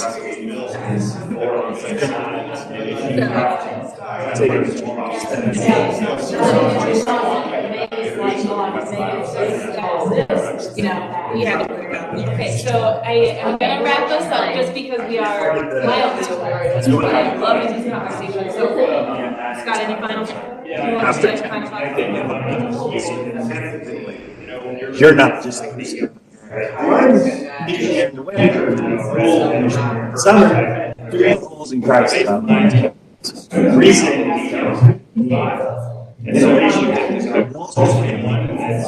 we get plenty of key is you get to control the system as well. So when you bring cold air, it actually takes it. So the car takes it right back to it. Stale air out, transfers it to so that you're not losing natural ventilation system. You can breathe. What's the cost impact of that? I have a lot of You're referring to the offset portion. It's less.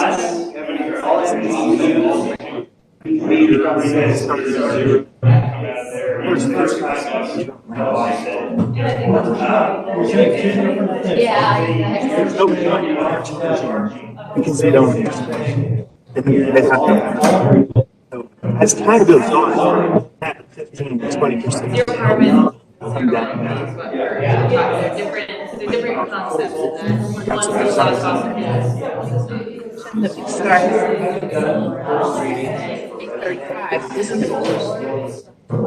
yeah, it's like we're actually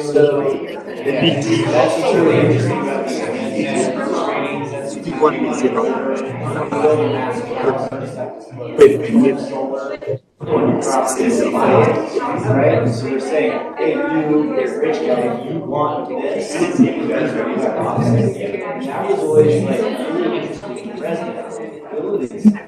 So we could say 6 kilowatts per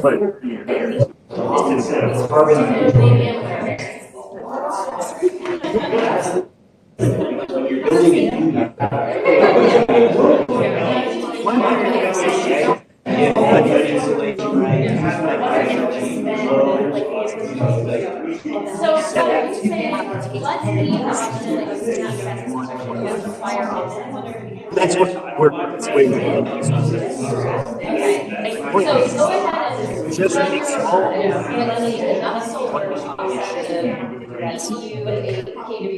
One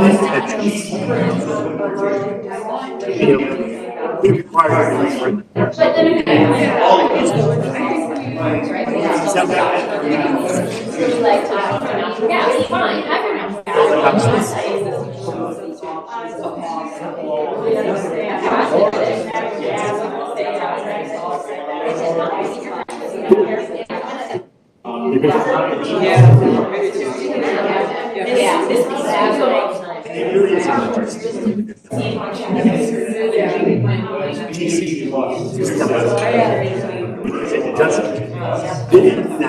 it's like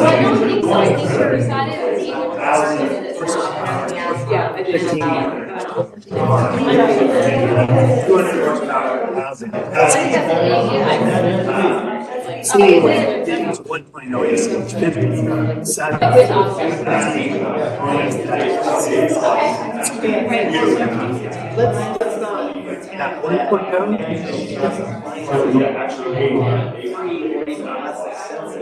I can build a super efficient house and put electric assistance in it. Just incredibly cheap. Maybe I do that maybe I was using electricity. That's the one. No, I agree, but there is even when we talk about affordable housing, there's an economics. 1 minute warning. I know. We're not talking just about housing. We're asking like when you say that's a big factor for low income. Maybe. When they were mentioning open space and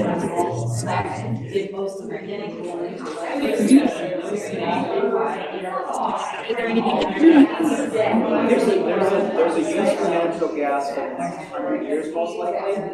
Even if we switch in homes.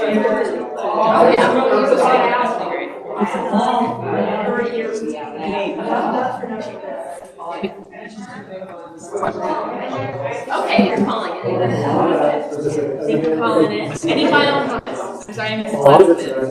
But there were no hard. It was the best part. Yeah. Thank you. I missed the best part. You guys. No, thank you all. Really. So we're gonna take a break. We'll give you guys 10 minutes. Use the restroom, get a drink. Sit down. Do whatever you need to do, and we'll come back at 7:55.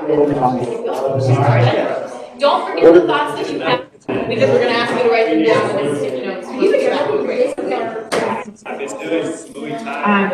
a lot of MSR higher level. Yeah, exactly. We're trying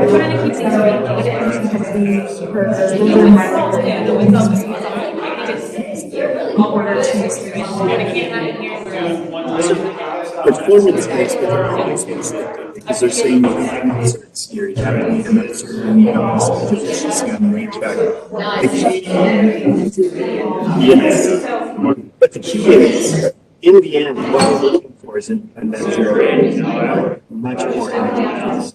And yes, it is the amount per square foot. How I get there is up a bit. So there is less prescription. When you they can figure out it's like they can make the meatball.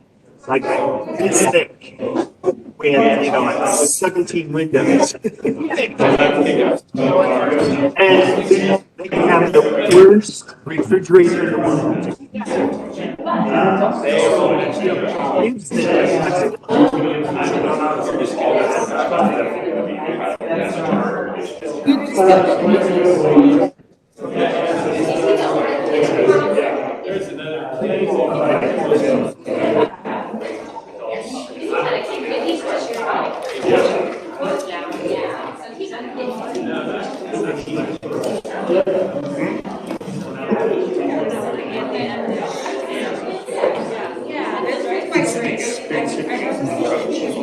First holes are time, and then most places next one's like a 3, next one's 3, and as if you do a good job with yourself, then you can go on. And then you also bring the mindset in, not pulling together all these times. So the key is having great demonstration. Yes, and what I see that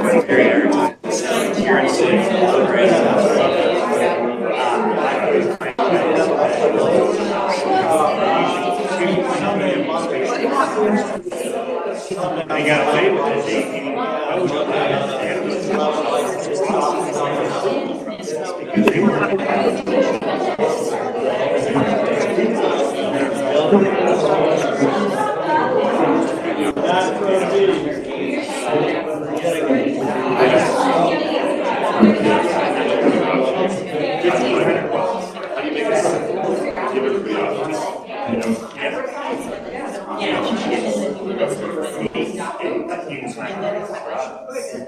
is the number one user of energy.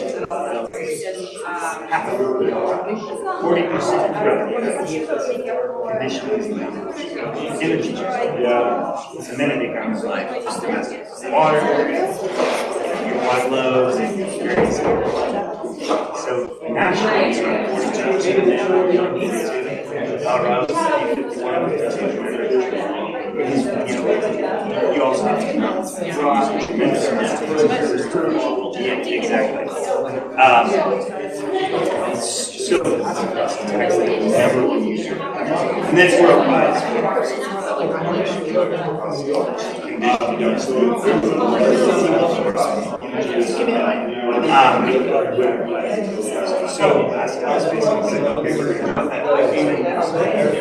So instead of 100%, knock it down.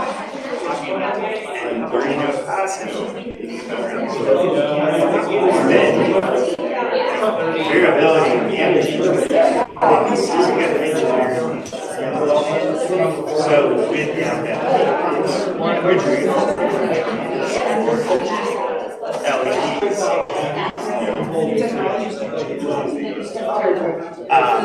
And all these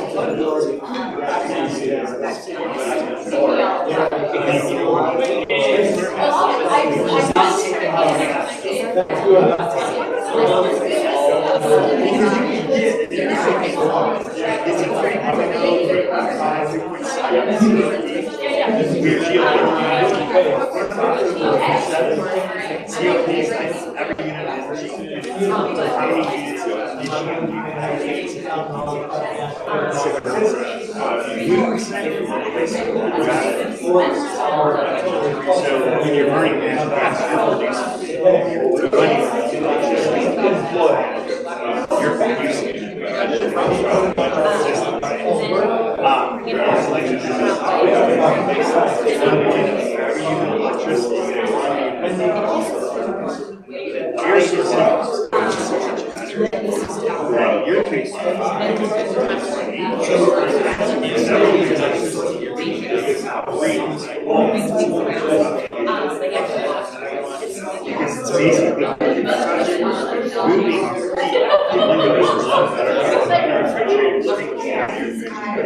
producing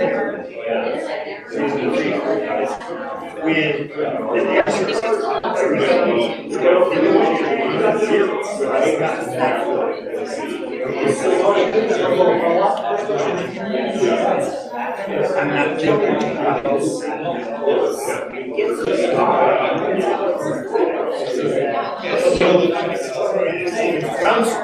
It's the same thing. It's cool. It's 63 water. So you make that.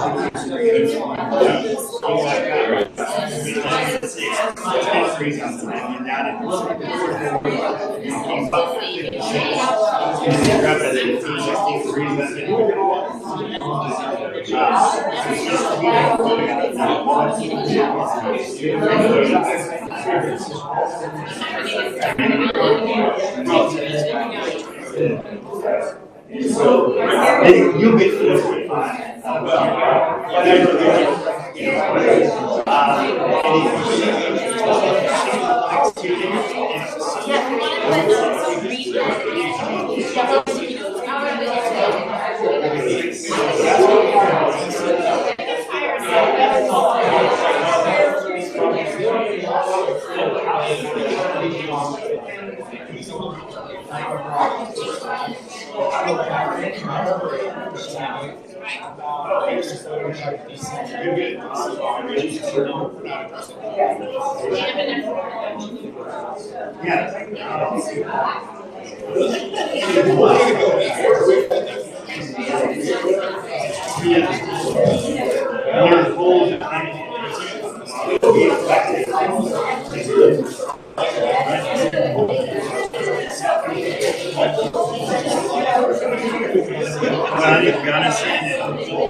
Wow.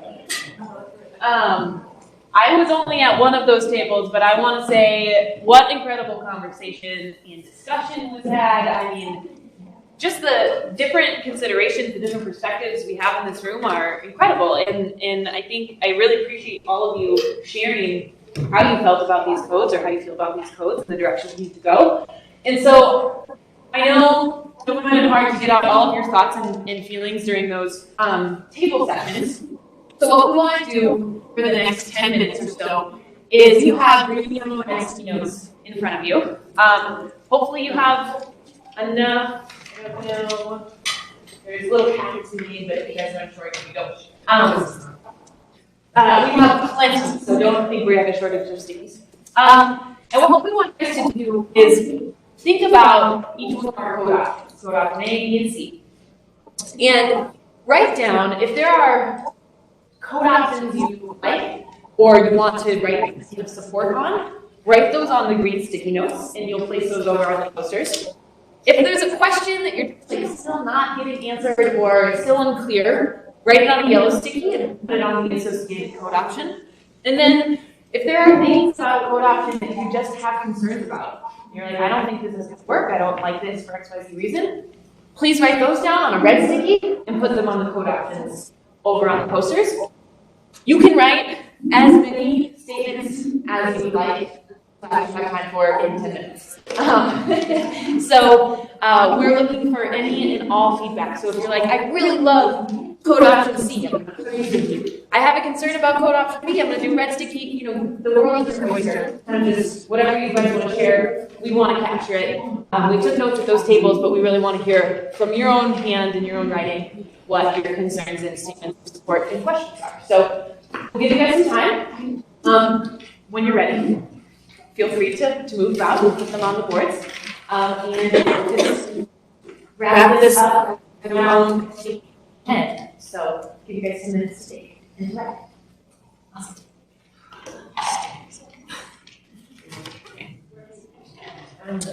Option A, B, or C. And then A plus, B plus, C plus, yeah. So if you're writing a comment about a plus option, if you don't mind just putting a little plus at the top so that we're super clear that that's the code option you're sticking on.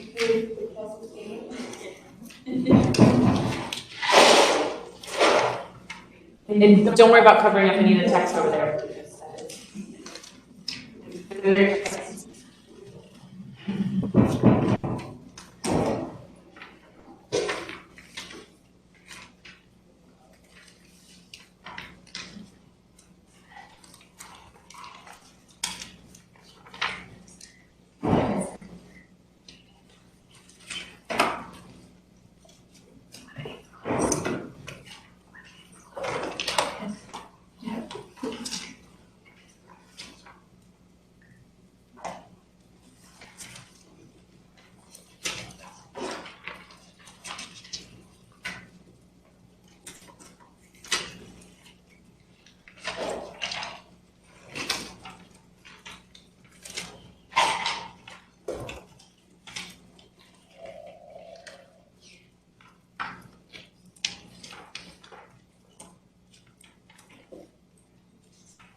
Which one? All of them?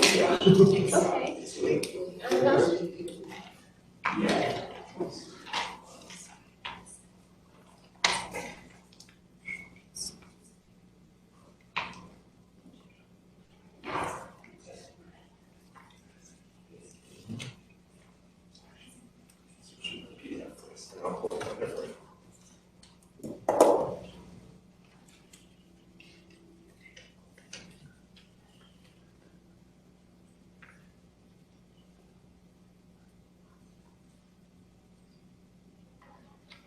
you have any questions. Okay, I guess I can.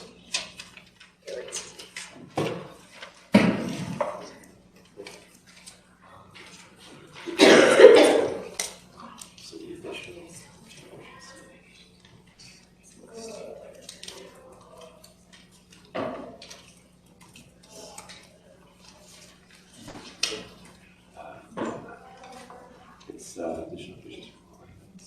C406.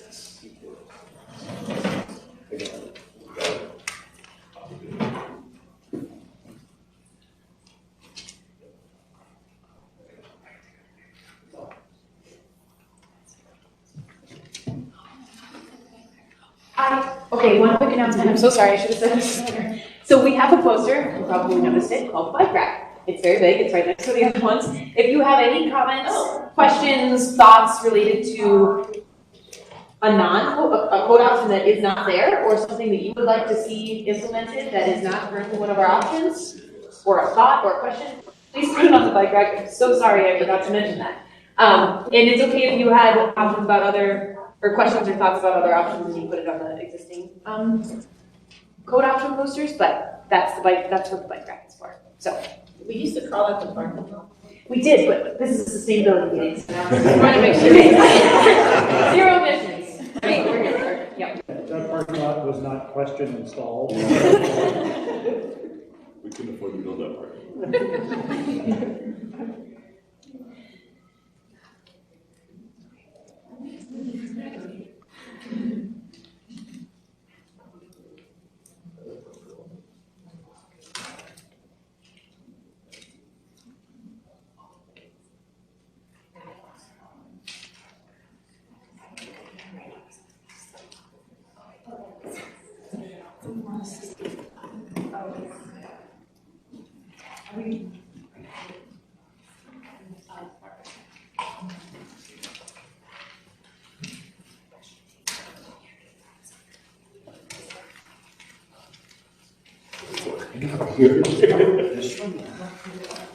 There's a bucket.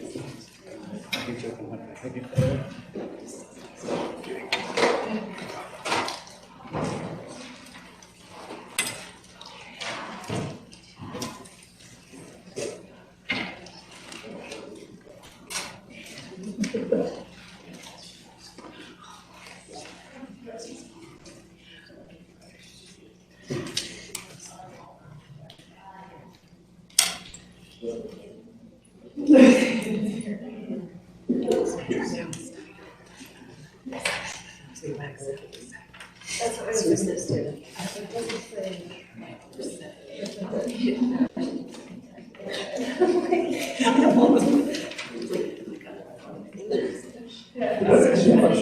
It gives me an idea, it's really.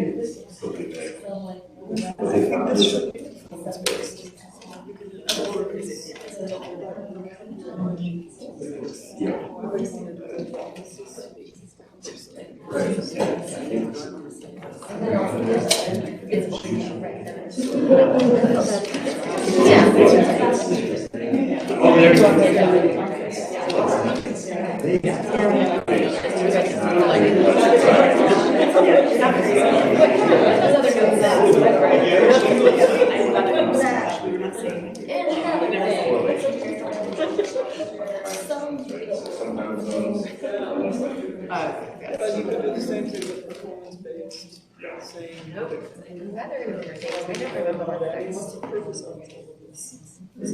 Is it every 4 weeks? Yes.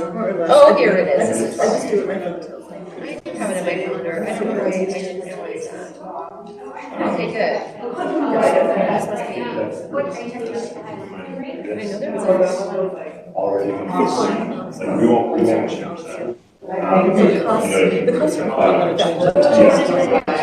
So I decided it's going to be an and only changes if we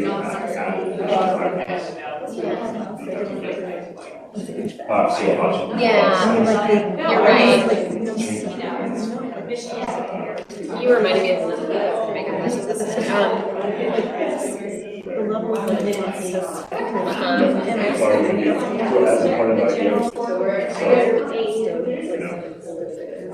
They just haven't tried it though.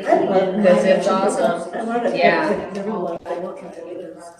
you mind if I? It's funny because people, I know 2 different people now who said they would never, ever, ever, and I gave up on low filter and ended up seeing this show that I didn't see, and it was Netflix. And then the next week, both these people are on induction. Well, people are just giving up on it. Like,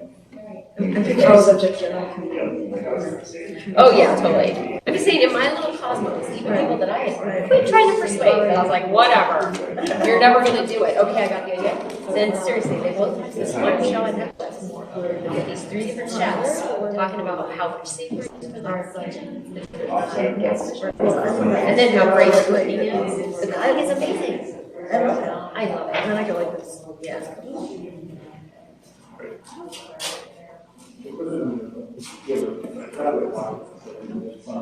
So you did the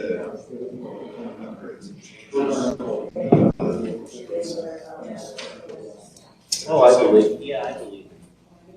Two-minute warning. Thank you.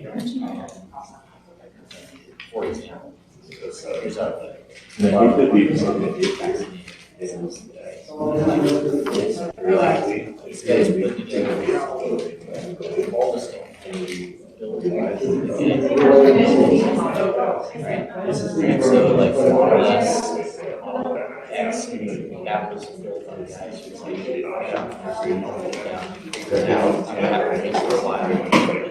why you don't use It just was easier because I use it. So. I like stocks. $1,000 used offset.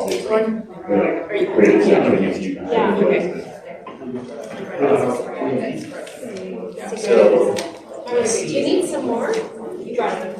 No. Had it, no extras. All right. There we go.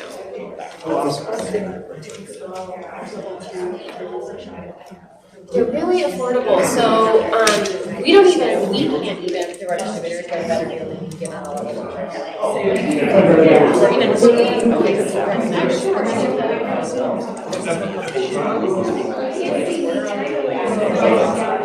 Get one that's better deal than the one you can be so I don't know. Then you just need so you can get an outlet. Right. No, it doesn't. They come down. Well, let's just look real quick. Let's just see what their knowledge is about right now. I think it's good. Now it lost its tax credit when you guys bought yours. I think it was tax credit. I feel like that's what's important. And when now and also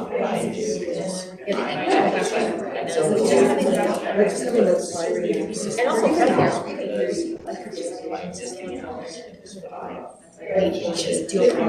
Just put that because it is a huge trouble. Like people constantly asking us to do that.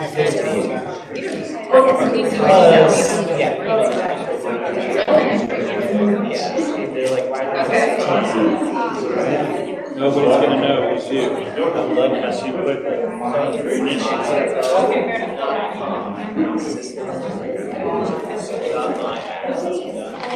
All right, everybody, 1 minute warning. If you guys haven't posted your stickies, please do so. And, if you continue to want to write down thoughts and post stickies at the end of the meeting, that is also totally okay. So if somebody comes to you and you want to continue to write down your thoughts, questions, or concerns, you can do that. But we'll come back together now. So a little more typical is going to be, let's see. Only women able. Oh, there is. I don't even know what this is. This is 700. It's really just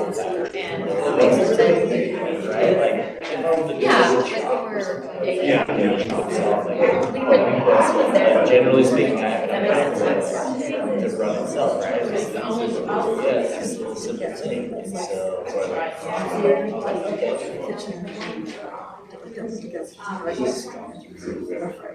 what does it take to build it? And you're right, there are also these essential aspects of it. It's a process. And ours is think about that you're like, it's not like crazy want existing homes like it is with these new constructions that are even if you had inside foundation that you figure out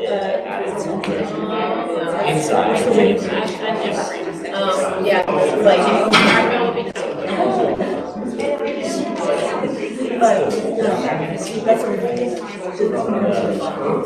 yeah, I just feel like I have to be smaller. And you have so many different places like that. But I just put in this.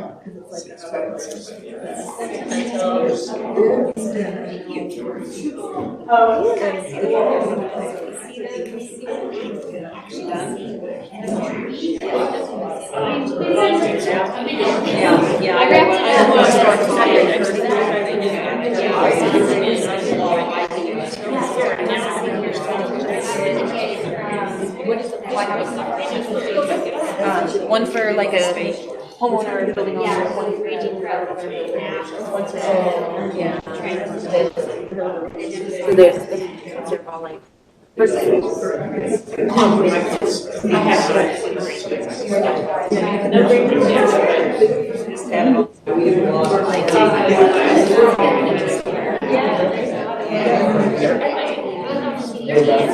all right, everybody. Thank you.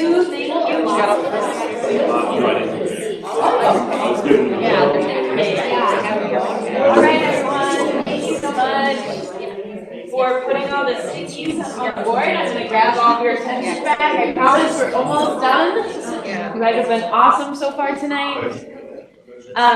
So we're almost at the end of the meeting. And so what we're gonna do next is we would like to go around and have every individual, one by one, just like we did with the Reactions Workshop 1, share where they've landed after discussion. It can be, I'm leaning towards this code option or that code option. It could be, I'm leaning towards this basic tenet of sustainability that I think we need to incorporate, and I just don't know how these options are fitting in, but this is what I would like to see. It can be anything. It can be anything. Whatever you guys are feeling like you want to share as a final thought or statement to this group before we are wrapping up our conversation on new construction. So we'll go around one by one. I'll ask that we keep, we're not going to have time to react and ask questions to other people's thoughts, so just listen respectfully. All ideas are good ideas. All of you are in this room. And so we'll go around Robin, and then once we're done with that, I'm going to have you guys indicate via these little dot stickers, which I'll pass out in a moment, which your top code preferences are. And so we've got A plus B, B plus C, and then I think we can have that bike rack be sort of another option. Like, these ones aren't fitting my bill. I think another option should be the one that we choose. And if that's your preference, I'll just ask that you write a little something about what that option looks like to you on the track, okay? So we're going to go around, we'll do the final vote, and then a little bit of time at the end on implementation, and then we'll be done. Does that sound good? Okay. Awesome. So we started over here last time, so I'm going to start on this side this time. All right. I think, oh man, I'm not ready to commit to like a preference. I'm so sorry, guys.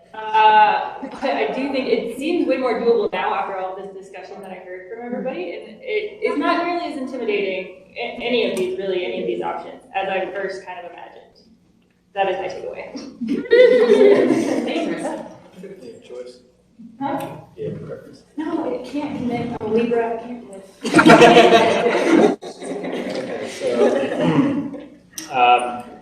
I mean, my choice it would be obvious, I don't know if it's obvious, but option A plus. And I'd just like to read something and share with the group that, just to give a little reasoning behind some of that. So the reason I say this is because, you know, the 2024 IECC that is being written right now is going to address the concerns of electrification, greenhouse gas, and carbon emissions. ICC redid the scope of the IECC and said that it must get to zero and have a path to zero for those who want it right away and a separate path for those who don't by 2030. It also must address embodied carbon and greenhouse gas emissions. It's just nice to get something that has gone through a vetted process that every jurisdiction isn't making up their own thing. And why that's important in my world and to developers and builders of sorts, because they like the consistency of knowing kind of what to expect, you know, when they go into a jurisdiction, rather than having to learn a whole new, a whole new bunch of amendments, which Denver unfortunately happens to be really good at. The last part of that is the state is new legislation, and the works that will require all jurisdictions to be on the 2021 and to have a written plan for electrification and embodied carbon by a future date. It won't have to be immediate, but you will have to show a plan. This gives people time to gain more consensus on how to do it and utilities to catch up, and also a chance to see what comes out of the new 2024 IECC. So that's, I'm just an ICO guy, and I like the option A plus. Awesome. Thank you, Scott. Thanks for sharing that extra insight over the 2024 process. I don't know that I'm leaning towards I'm leaning towards A or B plus. I just don't know which one. I think my main consideration would be part of the administration of this is that I want to see something that is consistent across all the building types, because building types, I don't think we should do A for residential and B for non. I think we should do whatever we do consistent, so that way it's a lot easier and it's predictable. Y'all probably do where I would land on this, but we are poisoning ourselves with carbon. Carbon's been great. It's why we're here right now. It's why we have these lights. It's why this room is being heated. It's why we're wearing the clothes and eating the food we are. But there is an alternative now. And it used to be expensive. It used to be maybe unsafe. It used to have really high embodied carbon itself. It was problematic. And it's still not perfect. But let's not let perfection be the enemy of the good, and the good is electrification. It addresses low income. It addresses affordability. It's inclusive. It's safer. It is attainable today. We are making this happen, and we can't make it happen fast enough. This is not the time to say, hey, let's give ourselves 5, 10, 15 more years, because the decisions we make today in locking in fossil fuel burning appliances, vehicles, etc., we're still going to be with them in 10, 20, 30 years, and more poison is going to come in the system, and we can't afford that. Golden should be a leader, and we can be a leader. Yes, there's a lot of details to work out, but I think we need to take bold steps, and I would say we absolutely, plus as much as can be offset by renewables on site as possible. And it's not going to happen in all cases, but I think we can easily solve that issue. But I'm not opinionated about this at all. I have to follow that. Well, good job.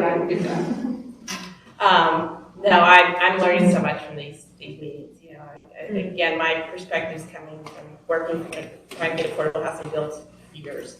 And so just the perspective of this is very, very important, and I'd love to see some of the affordable housing projects that have been done net zero, and it's exciting to see we're able to get at that. I would look forward to seeing more of the funders being willing to put more resources toward this, or being able to consider it in, like the tax credits, being able to consider it in the basis so that it could actually be funded so that it's not an additional cost for the affordable housing pieces.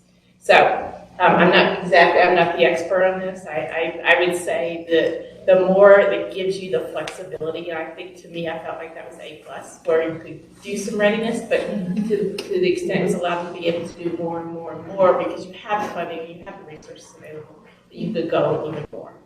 So, thank you. Okay. Still writing speech. I agree that all electric, all renewable is essential. The IPCC, not to be confused with the IECC, reported just in the last week or two, in effect, that this is our last chance. We cannot keep making the problem worse by building new buildings that are reliant on a technology that will ruin the planet. The more challenging thing that we'll have to deal with is how to retrofit existing buildings. That's a really tough question. I don't have a lot of answers around that. But let's stop making the problem worse. Golden is an affluent community in a vastly affluent country. And no, we can't solve the problem alone, but if communities like this can't do it, including finding the way to incent and subsidize helping the less affluent among us, because it's not all about everybody in Golden being affluent. If we can't find a way to do that, then we've lost the battle. And I think that points unequivocally towards B+ as the best choice. I don't have the long statement everybody else does, but kind of going back and forth. I'm leaning more towards the A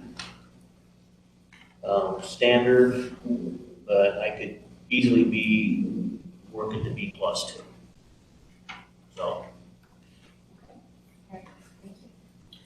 I'm going to go B+ with the offer of additional suggestions. Sure, please. We're a small municipality. Our pockets aren't deep. We are going to need to go net zero by 2030, no matter what. So let's go big. Let's go right now. Net zero.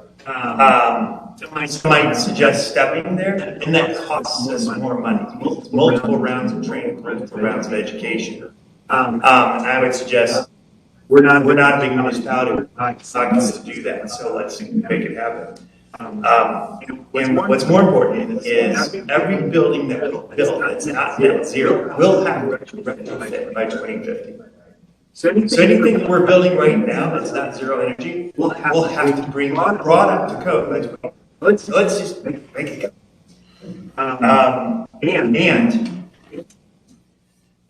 This does actually mitigate the risk of higher energy costs. So it works in the affordable world in a very good way in the future. And then finally, contractors are going to complain about whatever it is we pay, no matter what. They're going to say, oh my God, this is awful. You're killing me. I can't be profitable. And it doesn't matter how big we go. They're still going to say that. So let's go big.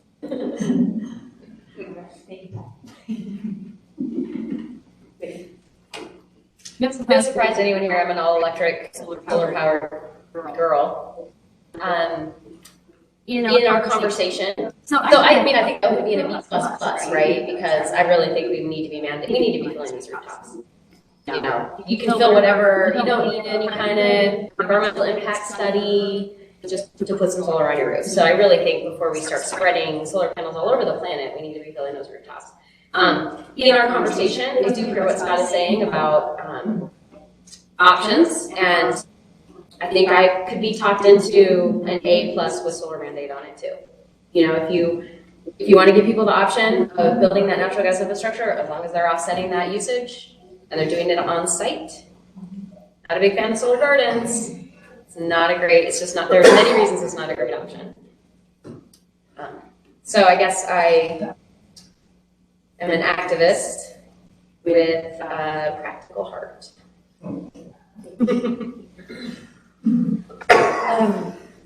I'm not totally sure where my sticker goes yet, but I do think I'm astounded that solar on roofs. Just because I'm sitting next to I'm astounded that that wasn't a given, like that we're even discussing it, because that is so easy and it doesn't impact anyone's day-to-day lifestyle like at all. They don't miss their gas stove. They don't. I mean, it's just there and it offsets or it replaces. I think that just needs to be there. I think it would have been helpful to at least make an effort at taking Teresa's parameters of this project next to these options and kind of what, I'm mentally trying to do that list of 10 things she showed on the 4th slide and what dots get filled and what dots don't get filled for each of her statements for these different options. And I think for the most part, if I'm doing this mentally, the B+ option meets most of those, but with solar. But I also think that A+, I think that can be made to work mostly there, but I think the B+ is going to hit more of her dots. And if that's really what we're trying to do as a group, I think that's where I'm in. But that would have been helpful to me to really see those options laid out with her list. Certainly, and I will say those print-offs on your table here, that was the plan, part of the plan anyway, to look at those a little bit, and we just ran out of time today, so we talked about maybe moving that to the next meeting. That'd be good. So yeah, we'll do that. Right after the group. Thank you so much. Can I make one real quick comment on that as well? Real quick, you might recall like one of the early meetings we had, I had made an attempt at putting an Excel spreadsheet together to like score each of the lines with each of the priorities with each of the codes, but it was like way too much. Oh my God, yeah. But I would say that now we're a little bit more ready for that type of approach. So maybe that's something we can bring back, and maybe we can do it as homework. Maybe that's something we can talk about. Is like maybe we can actually go in and see like all the different priorities and like how they would fit. But one thing popped in as I'm looking at Scott's face too is like I think the enforceability and the kind of practicality of implementation, it's not going to be intuitive to me. So I could use expert opinions on this, that part of it. So I think that is an important parameter that we've been given. I don't have an answer to that, others do. Yeah, I mean, my sticker would definitely go on the B+ because all electric is the only way to meet any of these goals. State goals, city goals, it has to be all electric equipment powered by renewable energy. I wish it was in the ICC already. I wish that they had an appendix. I feel like that's the unfortunate part because I know I've talked to people in my company, there's concerns about MBI tries to make code language that fits all, but they're not code writers as much as IEC. The I codes that's what they do, and they've been doing this for many, many years. So that's my hesitancy for it. But I just feel like we can't go another 3 more years, even if we're 2024. I retrofitted my house to all electric. It's really hard. Like putting in the wires is only part of it. I spend my time looking at retrofitting existing buildings. It's really hard, really expensive, and this equipment lasts 20 years. So we're talking 2043 before we're even going to think about using our electric-ready infrastructure to now rip out that furnace and plug a new one. Electric-ready cars, fine. I think we should put rooftop solar, but at least have it easier. Like those things you can add on. You're not replacing this natural gas equipment for decades. So that's where I feel like Golden's the right size. We also do a lot of work with Denver, and I'm not as, vocal about the entire city of Denver immediately. I think that they need that 3 years to be prepared for 2024. Maybe I'm thinking Golden's easier, and it's not actually getting easier, but the buildings are smaller. The equipment's more available for our building sizes here. it's not as available for a 1 million square foot high rise. Those are not the buildings we have in Golden. So to me, it feels like a doable thing that we have the technology that we can do today. I would also live with A+. But I strongly think we should go all electric now. And with the NBI overlay hesitancy, I just want to also reiterate so that it's clear that if you took the NBI and adopted the B+, each labeled code in there is basically just like directly replacing the code in the full ICC. So you're still using like the ones of ICC, and you're just replacing some select pieces that have a different end result, just so that there's From a code perspective. I support all electric new construction, so B+. I am amiable to natural gas, having retrofit my own home and kind of pushed into trying to go all electric, but found constraints with just the climate we live in. So, and my pocketbook. So completely, it's not easy, but I think for new construction, it's as easy as it gets. And if we don't step into this now, then we're just not going to, in an efficient and sustainable manner. So I support B+, and new construction to me is like so easy in comparison to existing. That's where I'm interested, because that's where the big impact comes from my point of view in our community. Awesome. So the comment was made that Golden's 90% built out, so we're really talking about 2% here tonight. And my concern is the 98%.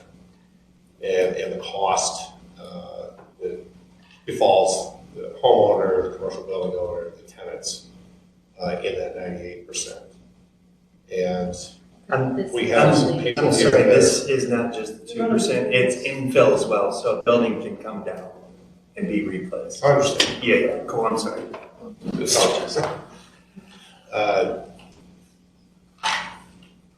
I find it interesting that we're talking about mandates rather than incentives. It would seem to me that if the goal is to get to it's all electric, that we haven't discussed what the incentive was like. How do you incentivize people to do this rather than mandate?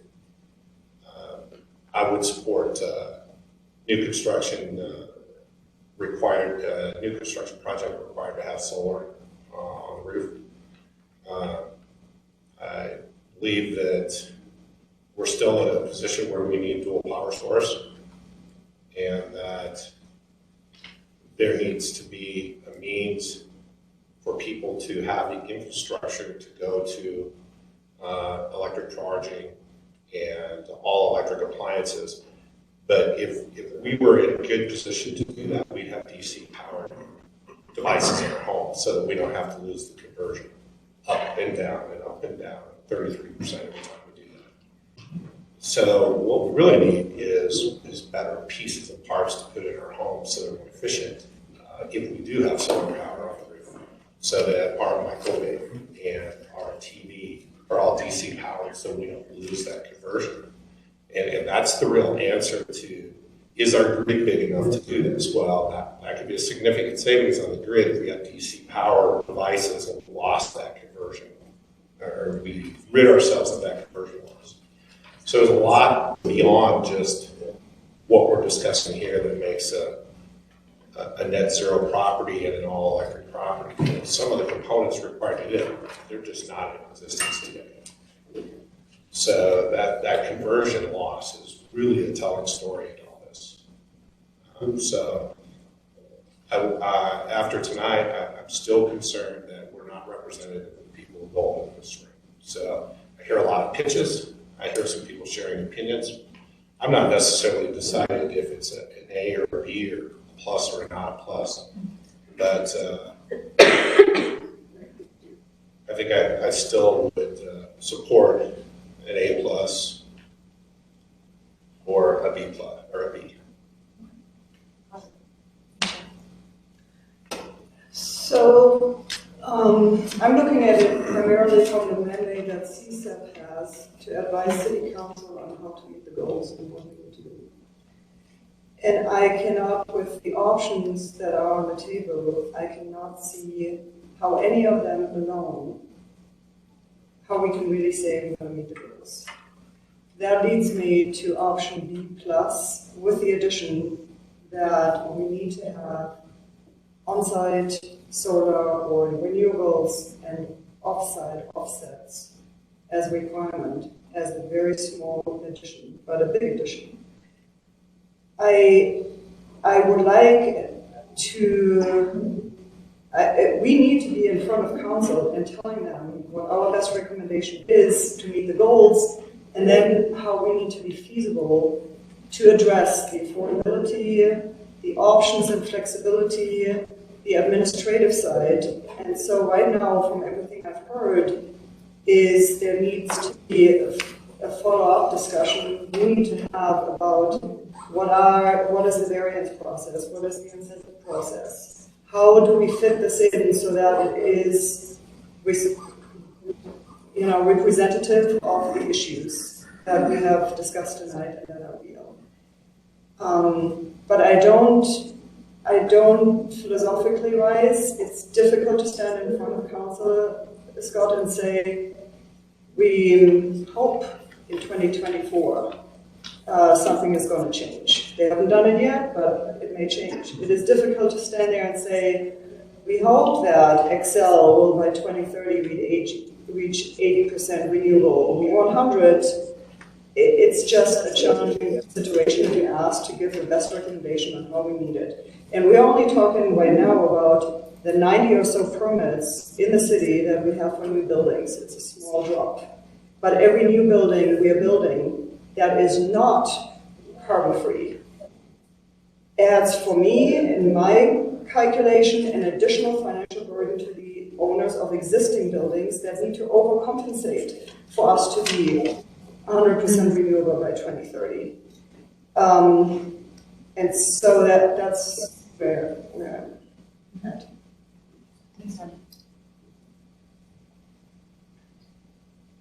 I mean, to me, we are in a complete and total global emergency at this point.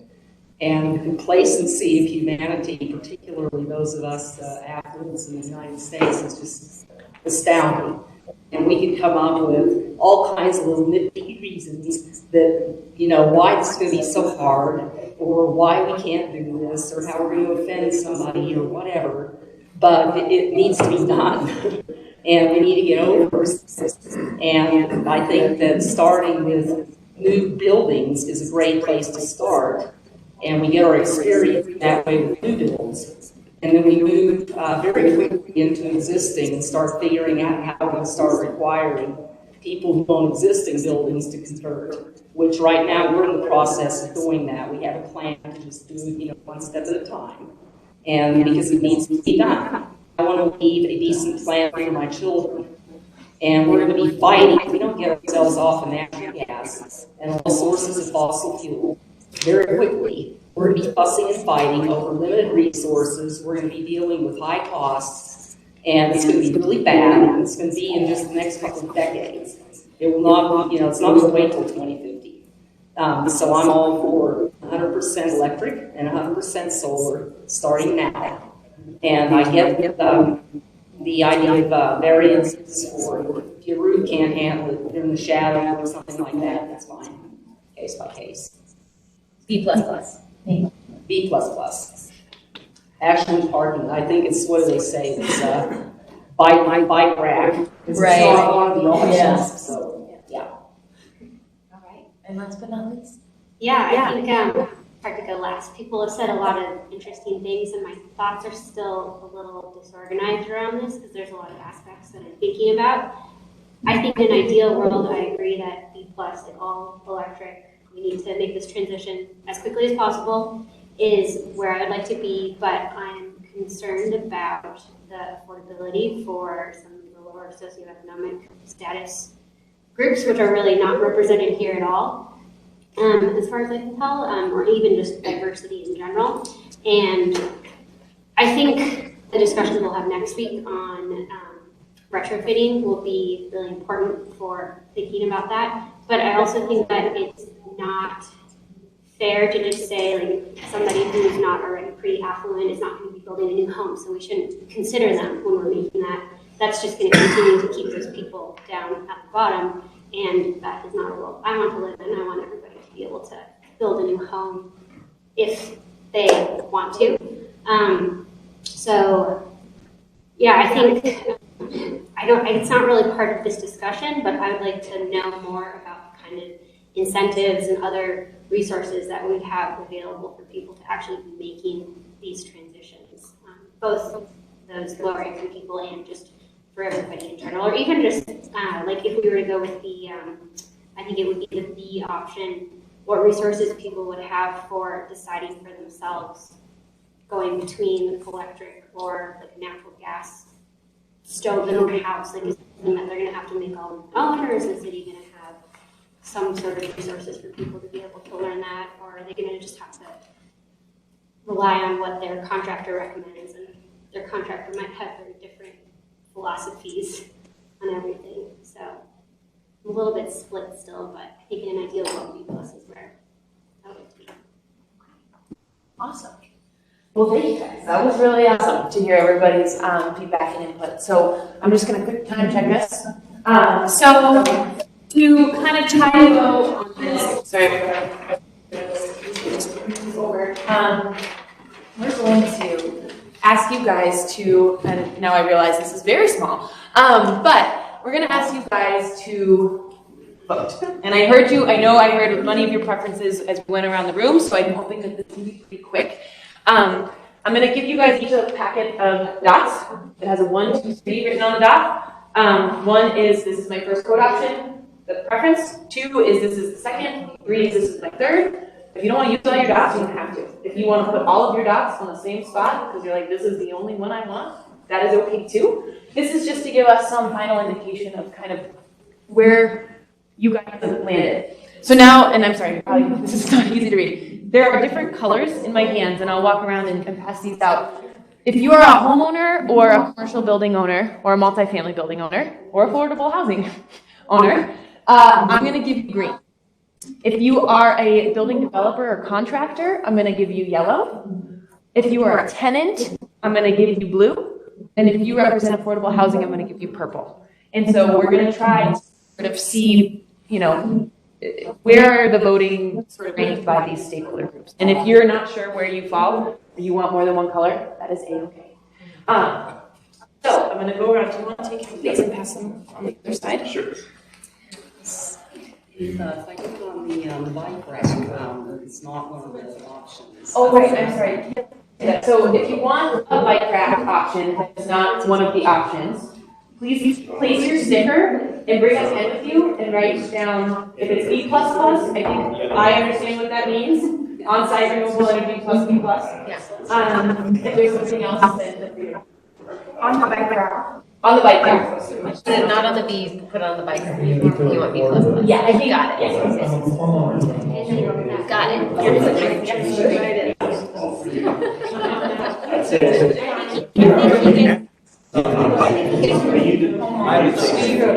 Most articulation is the whoops. It was really obvious.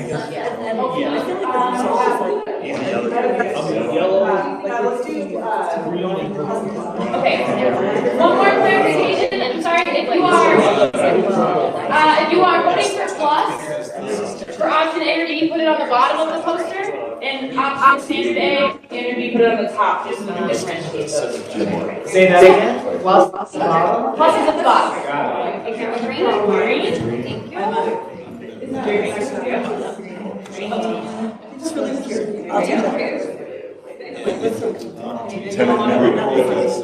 you. Purple, yellow, I don't have any more green. I can go grab some more.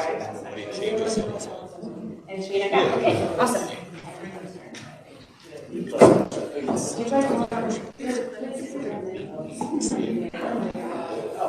were discussing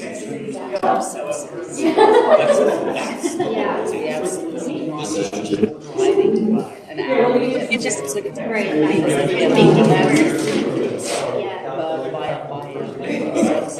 So you can set it.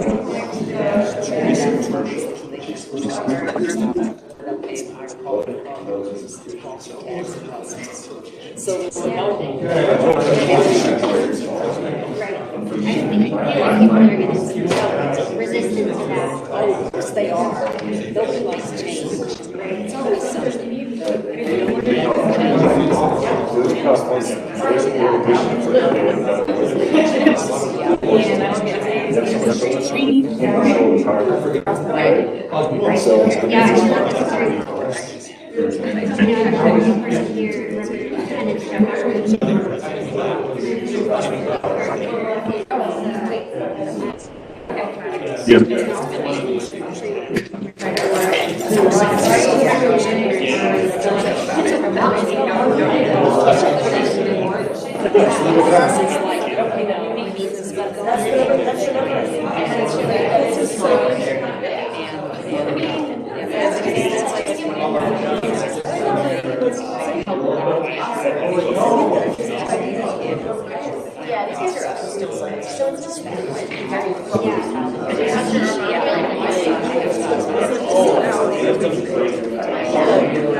All right, everybody, I just want to round everybody up. One last final review of a timeline for implementation. So while you guys are setting the last thoughts, so I recognize I will enter this session with a caveat.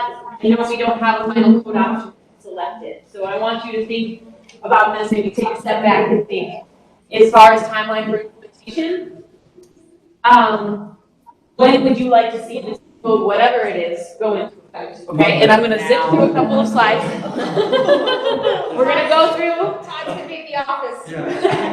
We're going to go through. We're almost done, guys. I promise that we help me get through this. Okay, so we have three options: near term, midterm, long term. Pretty straightforward. Okay, we're going to go through pros and cons of each. You guys are probably aware of this, but we just want to make sure everyone's on the same page. CSAB and Planning Commission's recommendation to submit to City Council in early Q4 2022. So that is the recommendation from the CSAB and Planning Commission Joint Committee. So know that while we go into this, but we're going to review. Near term, the pros: you get ahead of any new construction, and you keep up the momentum of this code effort. Cons: very minimal notice to contractors, limited time to provide outreach and training. Midterm, about 6 months advance notice for trainings and workshop opportunities is a pro, so you have some time to get the word out. Contractors have time to prepare. A con is if there are any new developments in the pipeline, you might miss them with this new requirement. Long term, there's plenty of advance notice, plenty of time for education. Cons is we might lose a little bit of effort from this or momentum from this effort. And re-education of decision makers, depending on how long-term that long-term is, might have to take place. Start from scratch if there are folks that come on council or whatnot. So that re-education of decision makers might need to happen in the long term. So I'm going to do the most basic vote. If you want near term, midterm, long term, I'm going to go one at a time. I'm going to have you raise your hand if that is what you would like to vote for. So, near term. We got 1, 2. Okay, 2 votes for near term. Midterm. Raise your hand. We got 1, 2, 3, 4, 5, 6, 7, 8, 9. Shane, are you voting? 10, 11. 11 for midterm. Oops. Long term? Long term? Yeah. We've got Bill for long term. We got 1 vote for long term. Okay. We could extend the building more stories. It depends on how big we can get it. Yeah. Okay. Well, How big? Yeah, what? You gotta stick to that. If we're gonna go for a step code, then we gotta go right now. If we're gonna go for the real deal, then let's go right. Let's take the time, make it happen. So I would say it depends on the approach. okay. No, that's helpful. I wish we had more time to discuss this in more detail, but since we are wrapping up, I appreciate the very rapid vote, and no, we won't hold you to it. Okay, so workshop up on May 12th. Okay, just wanted to check ahead the date, right? So a little less than a month from now, we are going to be going over existing regulations, triggers in the code that will making people upgrade, regulatory, financial, and other mechanisms that we can look at as a city to update the existing building stock. So lots to look forward to in workshop 3. And that is all. So I will pass it to Teresa to wrap us up. One question about workshop 3. I just want to make sure everybody's clear. Option B won't be in existing buildings. And so are we okay to really focus in on the triggering events as the ICC 2021? Because that's... Let's talk about that before. Yeah, whatever stuff go, yeah. Just wanted to... Good deal. Yeah. Thanks, Kim. Thanks, everybody. And I'm going to stand over here so the microphone picks us up still, so that we're recording. So thank you for tonight. I mean, tonight was tough, but it, new buildings is a different horse of a color than existing buildings that's coming up. So we knew that existing buildings is going to be tougher. So thank you for coming to the next one as well. And we'll have dessert on the next one too. Is there a board session that it mentions sessions to report? I don't have a report on my calendar. So the last session is for the subgroup of Planning Commission and the Sustainability and City staff. Okay. That's really kind of to round out the 5-year roadmap of what else are we missing and what else do we have to plan for? Because to get from here to 2050 is going to be more than just what we solve in this room. Yeah. So, okay, cool. Next one is May 14th. 12. Says that right there. Rachel, thank you. And so super important. Thank you for attending. And we have a little homework assignment for you. So you'll get the agenda coming up soon. And I'm gonna pass it off to Marissa to describe your homework assignment for you. Yes, I'll come stand next to you so it's a. So because we sparked so much good conversation, we really need to bring that to people who weren't at this meeting. And I think the best, most successful way to do that we have so far is guidinggolden.com. So if I could ask each of you to post, one point you made tonight, one opinion you formed tonight, really anything that you feel worth sharing with people outside of this room. If I could ask you to post to that forum. It requires an email and a username, that's it. You don't have to be a registered user of Guiding Golden if you're not already. And that project is called Road to Net Zero. I believe the short link, guidinggolden.com, Road to Net Zero will work, but there might be dashes. Emails? Are we all on a list? You can shoot us an email. What is the time? Meeting minutes coming up simply post the meeting minutes, and I haven't seen meeting minutes from last time, so I don't know if we actually have some, but it would be really helpful. And if we could post those, then people have the full context. So these are all great ideas. I heard there was a couple of links that will shoot you some reports, like Group 14 reports, and the new latest NBI report. Yeah. I've talked a little about things, so we'll send you the notes. And the link to Guy Golden. And I think what we're looking for is to have this help catalyze the conversation. The discussion. Yes. Describe the form a little bit, what we're creating. Well, it's kind of up to you guys right now. It's pretty empty. You know, it's participation. We're kind of trying to generate participation from people who weren't at this meeting. So, like opinions. You know, based on what you've learned here, concerns, especially like if you put something on the bike rack, that is a plus thing to use for your forum post. Because I think, you know, questions, concerns, comments, all of those work. Nothing, there's no bad post. So thank you for helping us kind of jumpstart that conversation. I think that there's just needs to be a little bit more discussion in the community, and this is the group to help us start it. So if everybody does one, that will help us start.